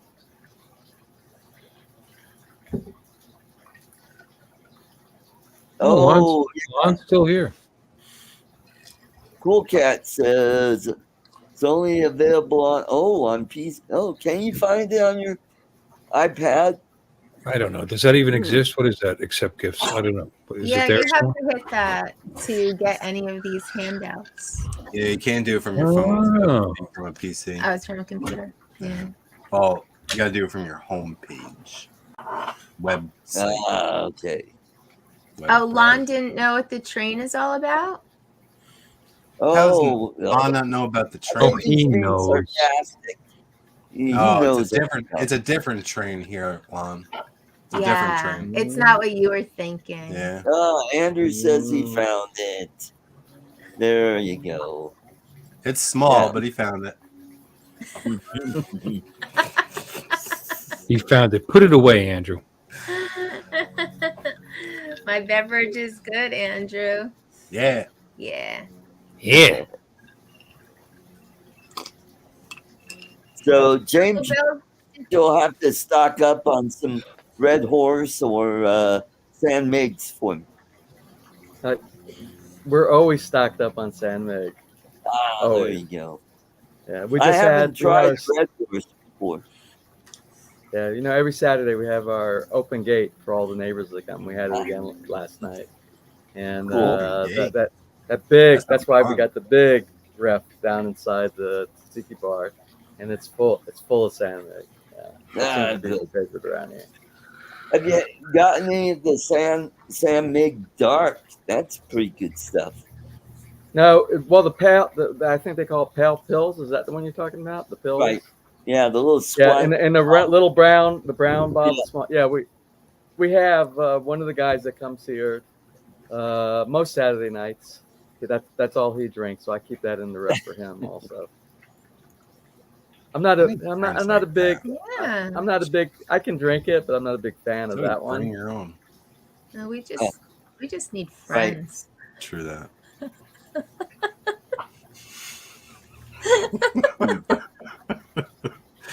Got a little smirk out of him. But Do you guys have a lot of in real life friends that come over and party and stuff? Well, James does. I know James does. Oh, I thought you were asking me that. Well, no, you already answered that question, James. I was wondering if anyone else has like people to invite over for a party. Well, Zero. Zero? Yeah. No friends. The thing about the Philippines is there's so many foreigners living, expats, a lot of Americans live here. And our subdivision is about 50%. It's half and half. Expats living in here and Filipino married to Filipino over here. And sometimes we're living in the Philippines, and the Philippines is a beautiful place, and the people are beautiful. But sometimes you want to, share experiences. And that's kind of what we do on Saturday nights here. We get here and we talk about what happened back in the day, these things that we did. Oh, did you go to this place in the U.S.? And things like that. So we have one guy, one of our subscribers actually lives in Tanawan, which is about 30-45 minutes north of us right here on the way going towards Manila. And the part of Tanawan that he and his wife retired in, it's kind of a rural area. And even though English is spoken mostly all over the Philippines, in the rural areas, it's taking a long time to catch up. Art can probably attest to that. Right. And you'll go into barangays where nobody speaks English. And I got a message from him one day. Right. And he said, I'm not your neighbors. I know you have open gate, but is it okay if I come visit you on your Saturday night open gate I hear about? And I said, of course. I said, it's not just when we say open gate, it's not just for the community. So that kind of caught on, and we have some people from outside. I mean, as far as 35, 45 minutes away, that will drive here on Saturday night to join in with the group of people, to be able to share those experiences that they really can't experience with people inside their own community. So. And what's your address, James? Yeah. Lipa City. I mean, look, even Art dropped in here one time. Yep. Yeah, I swam in that pool right there. Yep. Yeah. Yep. And then sometimes people can't make it on Saturday, and they'll just drop in. It's like we had Friday. We had two couples that came in on Friday night, because we sit out here almost every night in the pavilion. This is where we have dinner out here, especially while the temperatures are really nice like this. So we'll just be sitting in here, and somebody will drive up outside, and we're like, "Oh, who is that?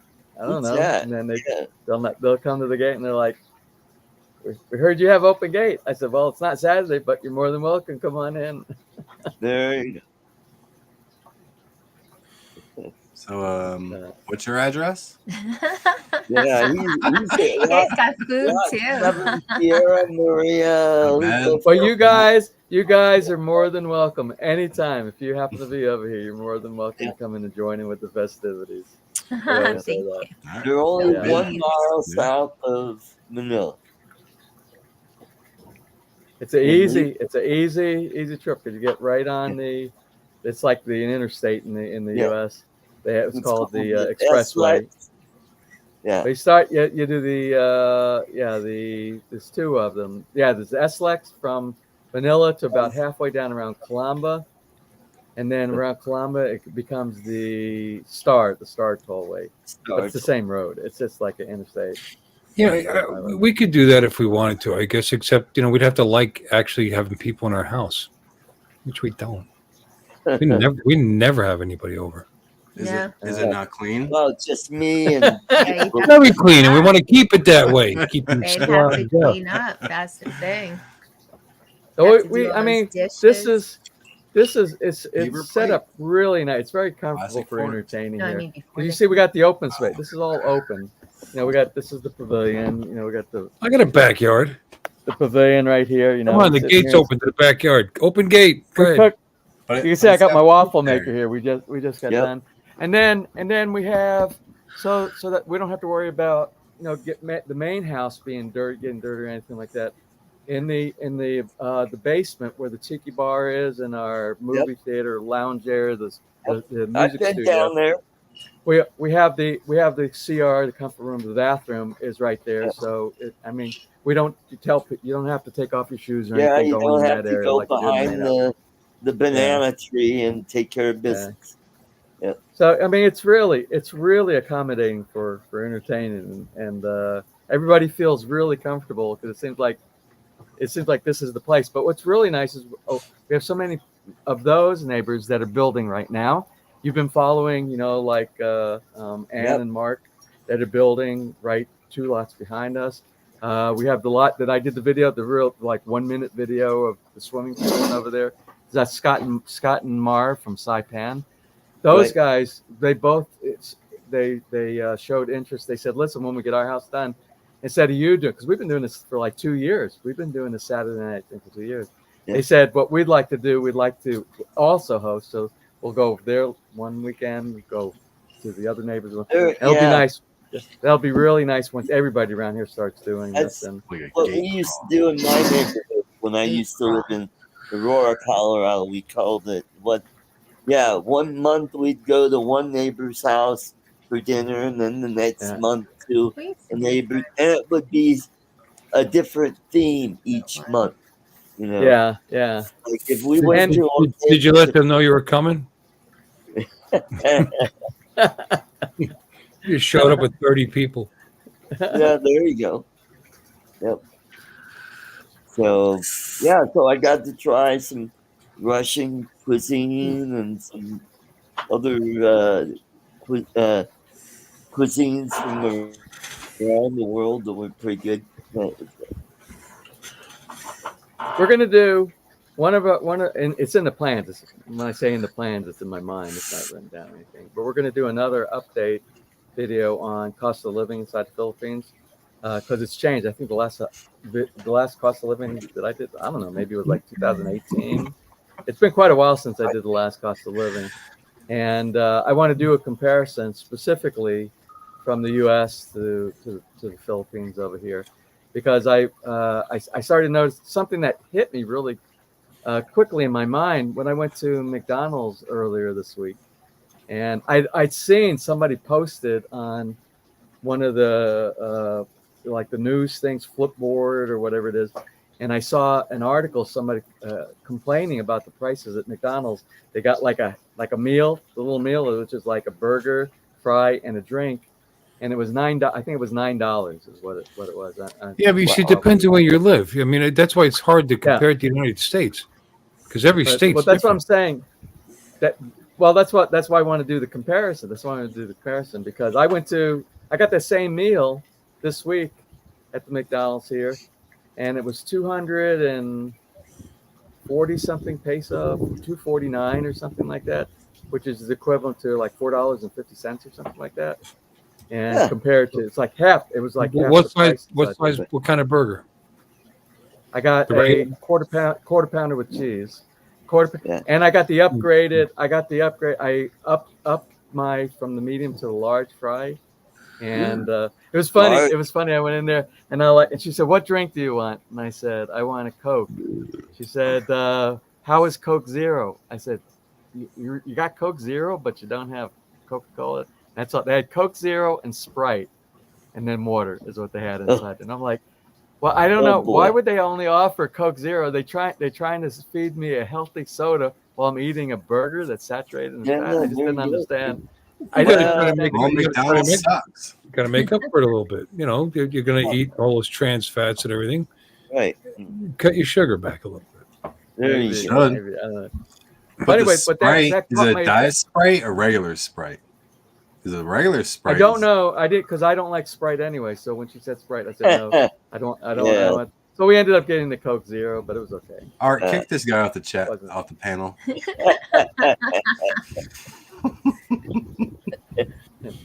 Yeah, well, I had what was called the McDo, and it was nothing like Ew. what I thought it was. No, it's not McDo, it's McDo, right? McDo. McDo? It's McDo. McDo. It tastes McDo. like dough. It's like But dough. yeah, that in New McDoodle. York, that's what I don't know. I guess it's a $4 bundle plus any size Coke, any size drink is $5. What, McDonald's? Mm. Oh, for like a regular Because burger? a $4 bundle is a double cheeseburger, small fry, and then you add on a Coke. Well, James, you need to compare Jollibees with KFC. Can I compare it? Yeah. The only comparison is they both have spaghetti. But then they have spaghetti at McDonald's. They both have chicken. They both have what? They both have chicken. Chicken. They both have chicken. Jollibee and KFC.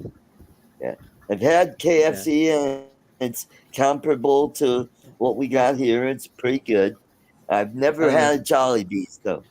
I can't eat Jollibee because I don't think the burger is real hamburger meat. I don't know what meat they use in their burgers, but Is it Carabao? if it is real hamburger, then it's stuff that maybe they put soy in it. They do something different because it doesn't taste like Maybe. I mean, the salt. it doesn't taste like ground beef. Not at all. Nothing like ground beef. Yeah. But it's popular. I think Jollibee is more popular here than McDonald's is. According to this website, but I mean, I don't know if they increased the price because it's Uber Eats. Because I haven't eaten at McDonald's in the dog's age. Quarter pounder with cheese meal is $9.49.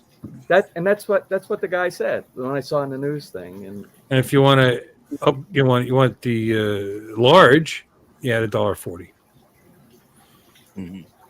But Yeah, that's that's I mean, right. but this is the delivery menu. I don't know if there's an increase in price because of that. I don't know. This is Uber. This is on the Uber Eats website. Right. I don't know. You pay for convenience, I guess. So James, have you been to Chowking? South where? Chowking. Oh, Chowking. Chowking. Yeah. That's another very, very inexpensive fast food restaurant.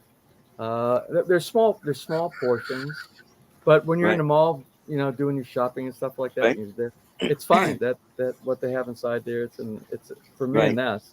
We're not big eaters anyway. It's adequate portions, and it's not bad. The food isn't bad, but it's again very small portions that they put on there. But we get I forgot what the name of the set is that we get inside there, but it's like sweet and sour pork, and it has fried rice, and then it has these round, crispy things. They're not pork rinds. There's something but they're deep fried and they're very light and fluffy, and you dip them in like a sweet and sour sauce kind of a thing.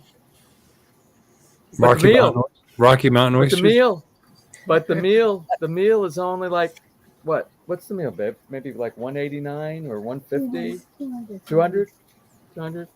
So it's like $3.75, under $4 for the whole set with the drink. So it's very affordable. It's very affordable to eat out here, unless you go to an American steakhouse place like I was talking about earlier. Right. And then if you're really frugal, do you remember when I was living in that apartment? That $60 a month apartment? $60 a month is what I was paying. Wow. And it hasn't really changed since 2017. They're still renting apartments down in the barangay for 3,000 pesos a month, which is about 50. That's even less now. It's like $55 a month. Wow. But I would eat it. Remember, I would eat at Tessa's place right next to Michelle and Roy's. Sorry. Yeah. And she would prepare a meal, and I would pay less than $1. It would be less than $1 for the entire meal. Tortang talang, the eggplant with the or the yep. Right. The veggies and stuff. Yep. Yeah. Yeah. Yeah. And they still, even to the day, we visited. You saw the picture at the end of the fiesta. I had the picture of us stopping by and seeing Tess over there. Oh, okay. Yeah. Yeah. Okay. She was in there. I think the last picture might have been Michelle. Michelle actually didn't do anything at the fiesta because she had to run the store. You remember her husband passed away. I'll have to go watch again, but I did see Amber. She is getting tall. She is so tall. Oh my God, she's so tall. Man. I think she's only 9 years old. I think she's 9. 9 years old. She's the tallest. She's the tallest in her class. Wow. Wow. I remember, when you first had her, she was like 2 years old, and she was really curious about your GoPro camera, and she was cute as a button back then. She's still cute. Now, was she over for the Christmas carols? What, here? Yeah. No, the only ones that did Christmas carols in here were the sisters, the nuns that are in the convent back. They were the only ones that did the singing that came to our house. Some elementary school gals that came by, and I go, "Oh, that was Amber."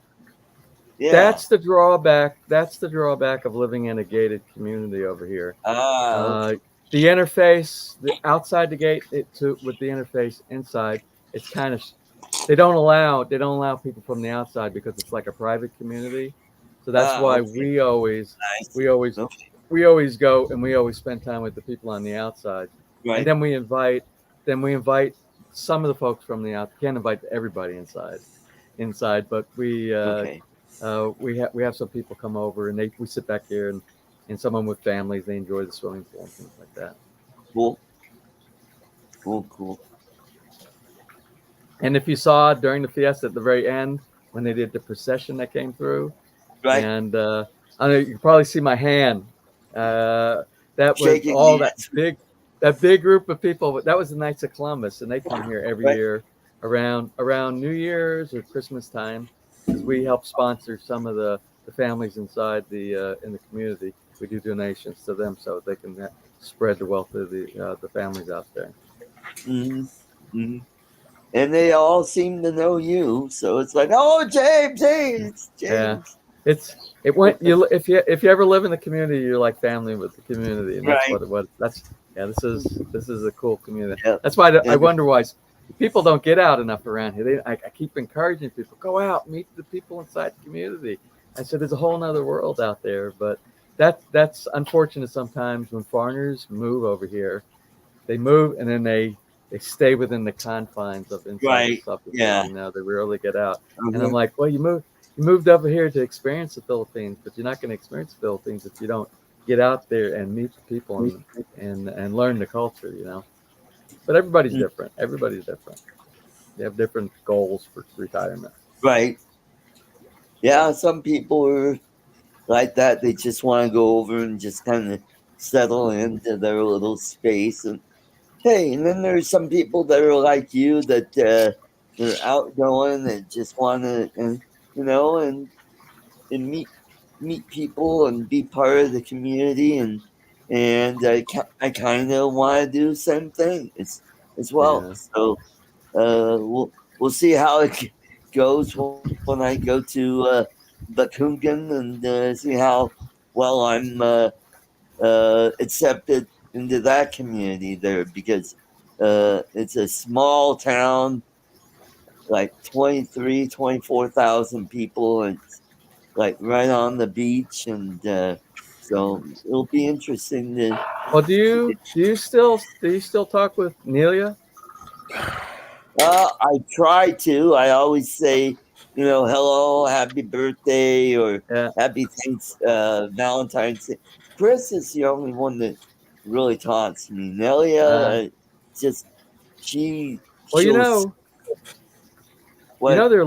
their lot is still for sale, and whatever their asking price was, it seemed like it was a really good price.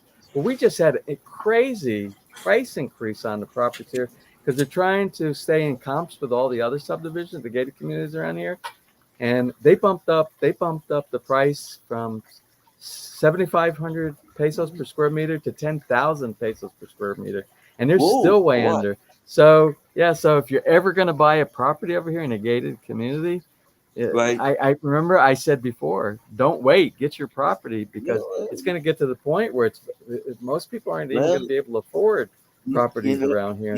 James, I snagged one it's a new gated community, and I got a year left to pay off on it. So oh, you do? You have that? Yeah, I got a couple lots. You didn't tell me that. Yeah, I kind of mentioned it several shows ago. It's down in. I must not have been on that show. I must have missed it. Okay. It's down in it's in Batangas, and it's halfway between you and the ocean on the east side of San Luis. That's where it is. San Luis. Oh, San Luis. Oh, yeah. I know San Luis. Yeah. Yeah, I bought 2 lots, and I got a good price. It's a fairly new subdivision coming in. It's gated. I talked to my friend who's helping me out, and I said, this is my criteria, and this is what I want. And she goes, well, it's 20 minutes away from Lipa, and it's close enough to the ocean. If you decide to make it an Airbnb, it's a good location, and so yeah. So if you got 2 lots and it's near Taal, it's a gated community, you said? Yep. Then most of the lots over there in gated communities, they're not farm lots. They're zone residential, and they're smaller. Yeah. I'm going to guess the lots are about 150 square meters each. Yep. Yeah. That's the standard for all of those properties and all of the gated communities around the lake. Mm-hmm. Yeah. Yep. So yeah, so now I'm getting set up over there. So next time I'm over there, I'll set up a bank account over there, and no, you won't. You won't set up a bank account. No, you cannot. You have to be a permanent resident or a Philippine citizen to have a bank account over here. Yeah, all right. You can't. Yeah. Okay. Unfortunately. Yeah. So you just have to become permanent resident. You have to get a visa, permanent resident visa. You can't do it. You can't do it on a tourist visa. Okay. All right. Yeah. Well, that's good to know. So yeah. So anyway, the plan is I was going to have Irene come and meet me in Manila. So when I come to see you guys, we'll all be there, and we'll do the live stream like we did last time. And that'd be cool. Yeah. Yeah. So you'll get to meet Irene. She'll probably get there before I get there, because I will be there probably around 6:30 in the evening, and she'll be coming up from Dipolog, which will be in the morning from what it looks like. And so you guys will get to know each other there, and so that'll be cool. Yep. You should send me the name of the subdivision if you don't want to broadcast. Yeah, I'll do that. Send me the name, and I'll give you my 2 cents. Okay. For what it's worth, or should I say 0.5 peso? I'll give you my 0.5 peso for what it's worth. See, I'll do some research on that, because I'm always doing research. I'm always doing research over here because of HOA matters and doing comps and comparisons, things like that, so that we know where we stand with the other gated communities around here. Right. I'll let you know what people say for reviews and everything like that, or if I know anybody that has property over there. But if it's around Taal, I'm sure it's beautiful. There's so many beautiful properties. I've seen the photos, and it looks like a nice place. and they've already got the roads in, and they've kind of have like a makeshift facade of the gate going into the property, and they got the grid laid out, and so yeah. Are there so- any houses in there now? No, not yet. Not Not Not yet. yet. And I've already had some architect drawings already done. I think I've showed you some. I haven't gotten the rest. No, you haven't? I thought I showed because them on. No, Okay. because if you would have showed me, I would have known that you had property, and I didn't even know you had property. Oh, okay. Well, let's see if I can go over to. Because where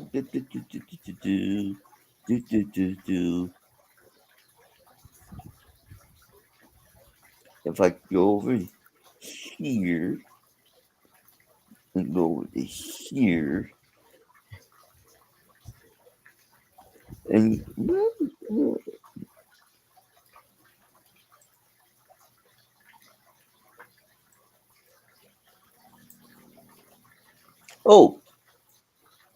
I don't know if you guys seen this. This is my honey with her flowers that I got her. This for Valentine's Day. There she is. Oh. Yep.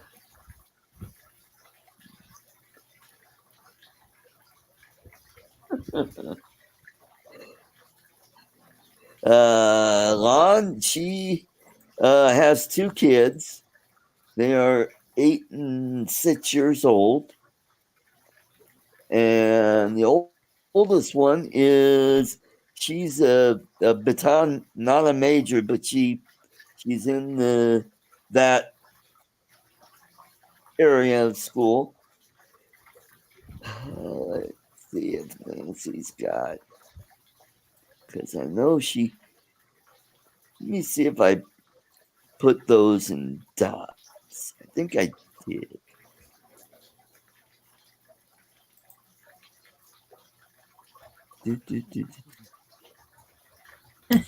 So when are you planning on moving over there forever, Art? I am looking at 2026. Okay. Still got a couple years Cool. left. Yep. Well, you said you're building, right? Yeah, with the gated community, you want to be in a gated community because of Right. crime rate. Man. Right. Yeah. Mm-hmm. So when you rented that $60 a month apartment, was that not in a good area? It was in the barangay, but it was, my apartment had steel bars, like you were in like a jail. Oh, like Miami. So, Yeah, Miami. I didn't have, like Miami. But yeah, but it was, I felt secure there because I knew all the neighbors, and I, at the time, I was the only foreigner. I was the only American in the entire barangay, and everybody really looked out for me. They were very kind. So I never felt threatened. I never felt there was issues. The thing, we're kind of unique. The barangay that I lived in is because everybody knows everybody, or they're related to one another. Cousins, aunts, uncles, grandmothers. Everybody knows everybody. And there's a thing. You don't do anything wrong because the conscience is very high around here about doing things wrong, because you don't ever want to have a stigma of doing something wrong. So, but that doesn't apply to all of the barangays, all of the Philippines. There are some bad areas inside the Philippines, and the closer you get to the big cities, like Manila and stuff like that, you're going to find there's a lot of unethical things that go on. People, petty theft and this bad stuff. But around here, I never felt threatened or anything like that. Avada. All right. There we go. Smile. Smile. Ooh, what'd you get? Ooh. What is It's either No, it's I think it's chicken garlic sauce. It may be Szechuan chicken, but I think it's chicken garlic sauce. That sounds Chinese, you know? Yeah, that would be Chinese. The takeout?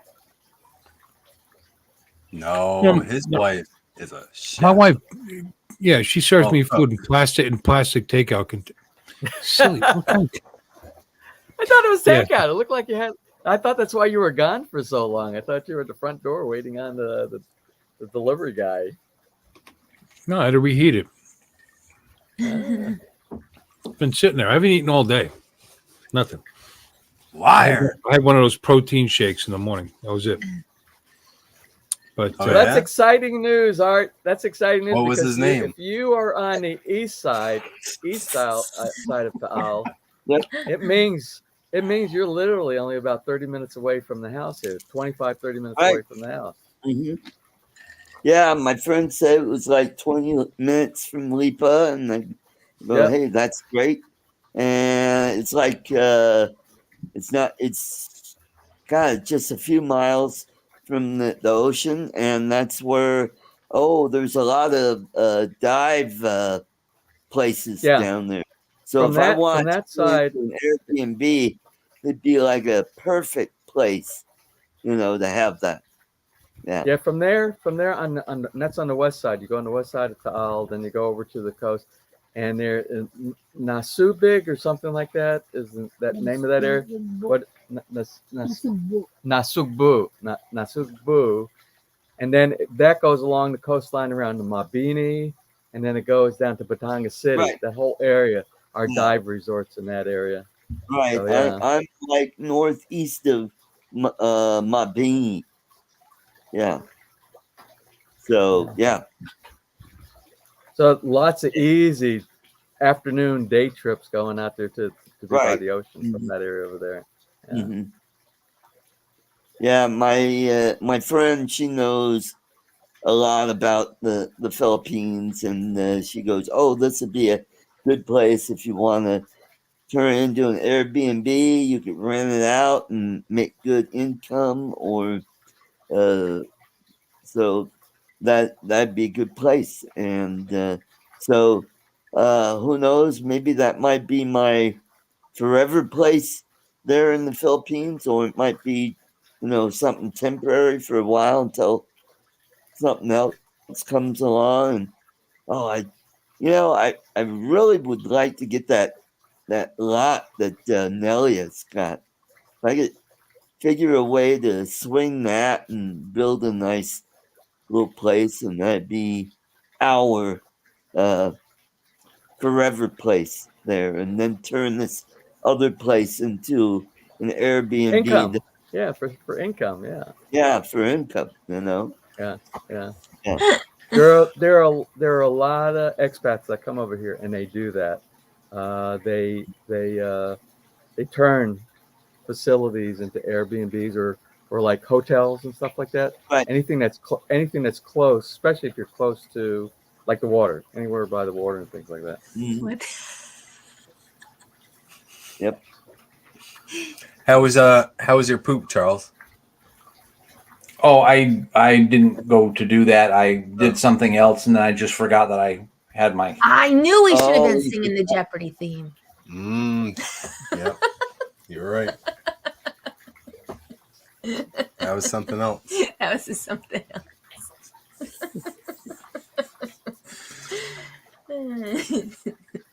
How's your Chinese, Bill? Looks pretty good. I'm sorry, Charles. That was just a joke. I know that if you were doing it, you wouldn't have been gone for so long. The Chinese. Oh! Hey, everybody knows himself the best. That's right. You only need 1 minute. It's delicious. Go to go cook me some Chinese food. Yeah, you want Chinese food? Looked like Uncle Bill had a spring roll or something there. Yeah, I got a couple egg rolls. That's not Egg roll. You Egg roll Olympia. No, this is egg roll. This is Chinese food. This is from the Chinese restaurant. food. From Hunan Gardens in Port St. Lucie on US 1. Oh, you dig it. When you guys come down to the meetup, wait a minute, you're not coming to the Your meetup. wife made it for you. Well, anybody that comes to the meetup, I'll show them where Hunan Gardens is. Very good. Very consistent. very reasonably priced. It's only $73 a meal. Oh, that's it. I don't know. He's comparing the cost. What's this? Anyway, James, there's the basement level. This is going to be your place? Yep. There's the carport there, dining room, and the living room, and a little place, guest room. So is this underground or is this like right at ground level? Well, that's the basement level. Okay. So and basement this is like flush with the ground, or is it like it's a 2-story? Okay. Yeah. So the basement is considered the first story? Or is it underground? That's what we're not. Probably because it's built into the hillside.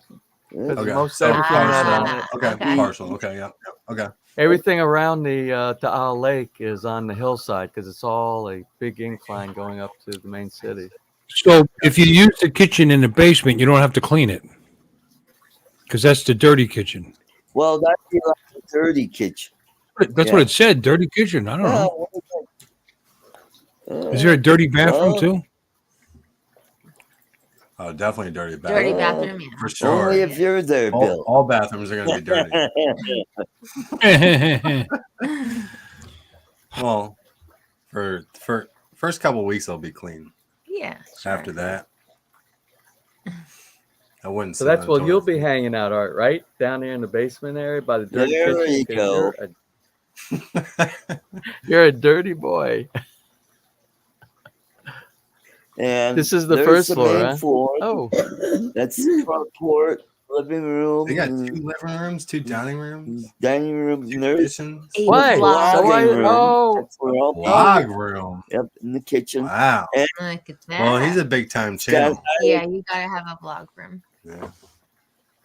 Oh, I see. So this is actually like 2 apartments, is what it's like, right? Got 2 cars in the garage. 2-car garage. I mean, that's where you sleep, right? I didn't see a dirty bedroom yet. Dirty bedroom. Here's he didn't make it to the bedroom. Wait a minute. He watches Mary Burke in the living room. Mary Burke in the living room. Kitchen. What the? He's And this is what it'll look like. Damn, he's got a Mini Cooper. Yeah. An Audi TT. And the car's inside. See? Was that a Ford Ranger? Shipped that over from America.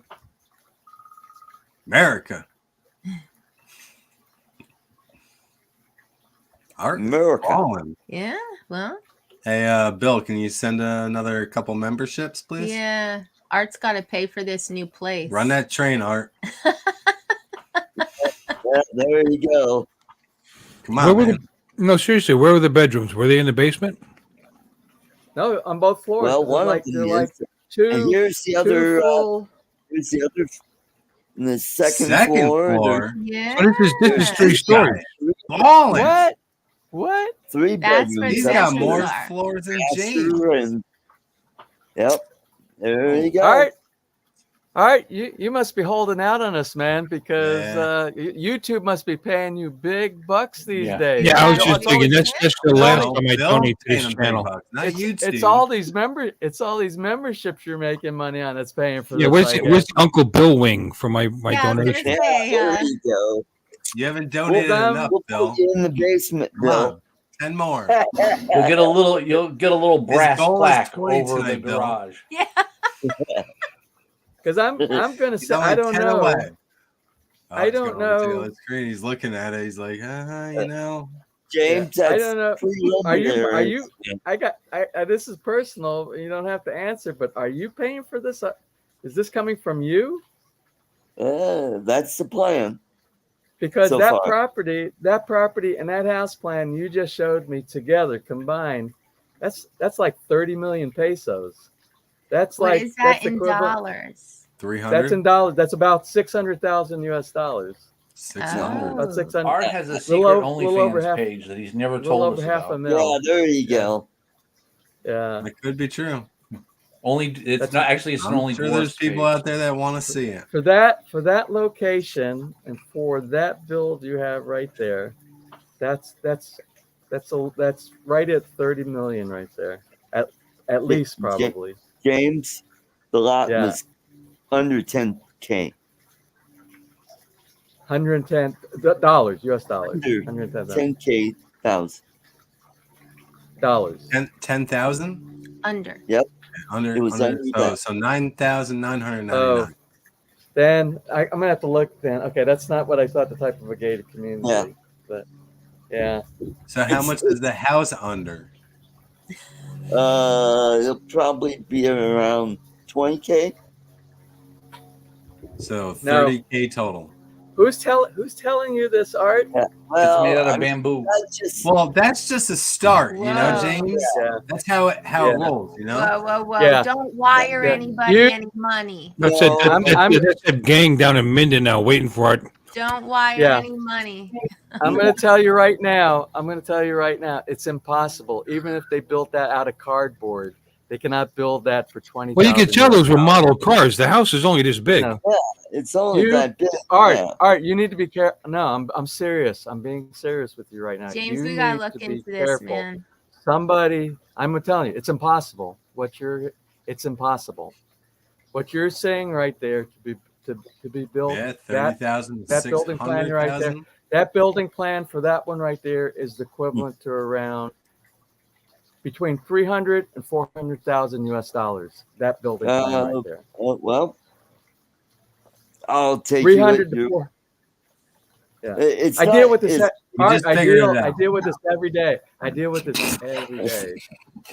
So what you need to do, whoever's telling you 20,000, what Oh, you need to shit. do is you need to take that plan. Who told you that, Give Art? it to Yeah, who five, told you? five We want times. to know names. and Right I'm now. just What's the guessing. website? And that I We want her phone number. that big. It might be a little 2 or 3 bedroom bungalow on one level. That's just a preliminary drawing. It's not etched in stone. That Was it the woman Art. that you just showed earlier? All right, I don't want to see you get taken advantage of. And Right. Yeah, do not give any money.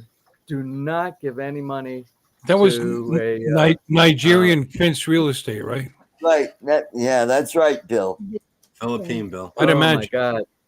I've seen this. I've seen this happen before. Art. I've seen it happen so many times. And then you're not going to get anything. You're going to get your money and you'll have nothing.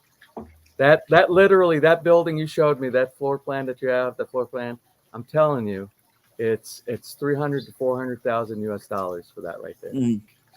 All right. How do we check into this, James? Don't you I- already have the property, Art? No, I've got a year left. Yeah. To pay for the property? Yep. Yeah. So James, you have a 2-level basement, first floor. 3 level. I have 3 level. My house So is 3 you have level. what? So Art just shows? like this, right? Well, no, it's not the same design. His is Yeah. that design is a typical Philippine architectural standard design. We have a Mediterranean Right. type of a design. It's totally okay. different. Okay. Very it doesn't matter. It doesn't Better, matter. right? Every- Better. Everything has to do with square meters, how many square meters, and just looking Right. at that. And then And your looking at pool the and stuff was all an architectural- add-on, correct? There was Yeah. a pool on Art's drawing. And there's a Was pool. There was a Yeah. pool on there. Yeah. Okay. And the pool Oh, you alone. did The pool. Let me tell you right now, the pool alone Yeah. is more than 20,000 US dollars. Yeah, That I'm pool, not did good. you see right? Yeah, It's like That pool- 20 that grand pool over right here there- for a pool like that. That's probably like later. 20, 30 grand. That pool you see right there is about 1.3, give or take, 1.3 million pesos Right. over here. Okay, so that's about I would have This to is the convert pool that with over. the fountains and rocks. About 20,000. Maybe you're only paying for the swimming pool, Art. Maybe that because that's all that. That doesn't include the house. That's the Dog. price of the Right. swimming pool, 20,000 US dollars. Yeah. So I'm worried. I'm really worried about what you just told me. Okay.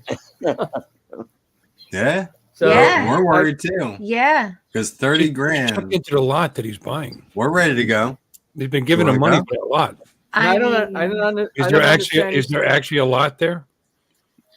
I don't Just understand swamp? what What you is it? just said, that you paid, what did you say, $10,000 for the lot? For the property. No, yeah. it's more like $8,000 for 2 lots. 8,000. Two lots. Not in a gated community. Not in a it's standard gated. community. Yeah. It's a brand new community that's coming up. They got the James roads says no. in. Use question, Art. Art. James says no. Art, send me the information on that subdivision, and I'll come back to you.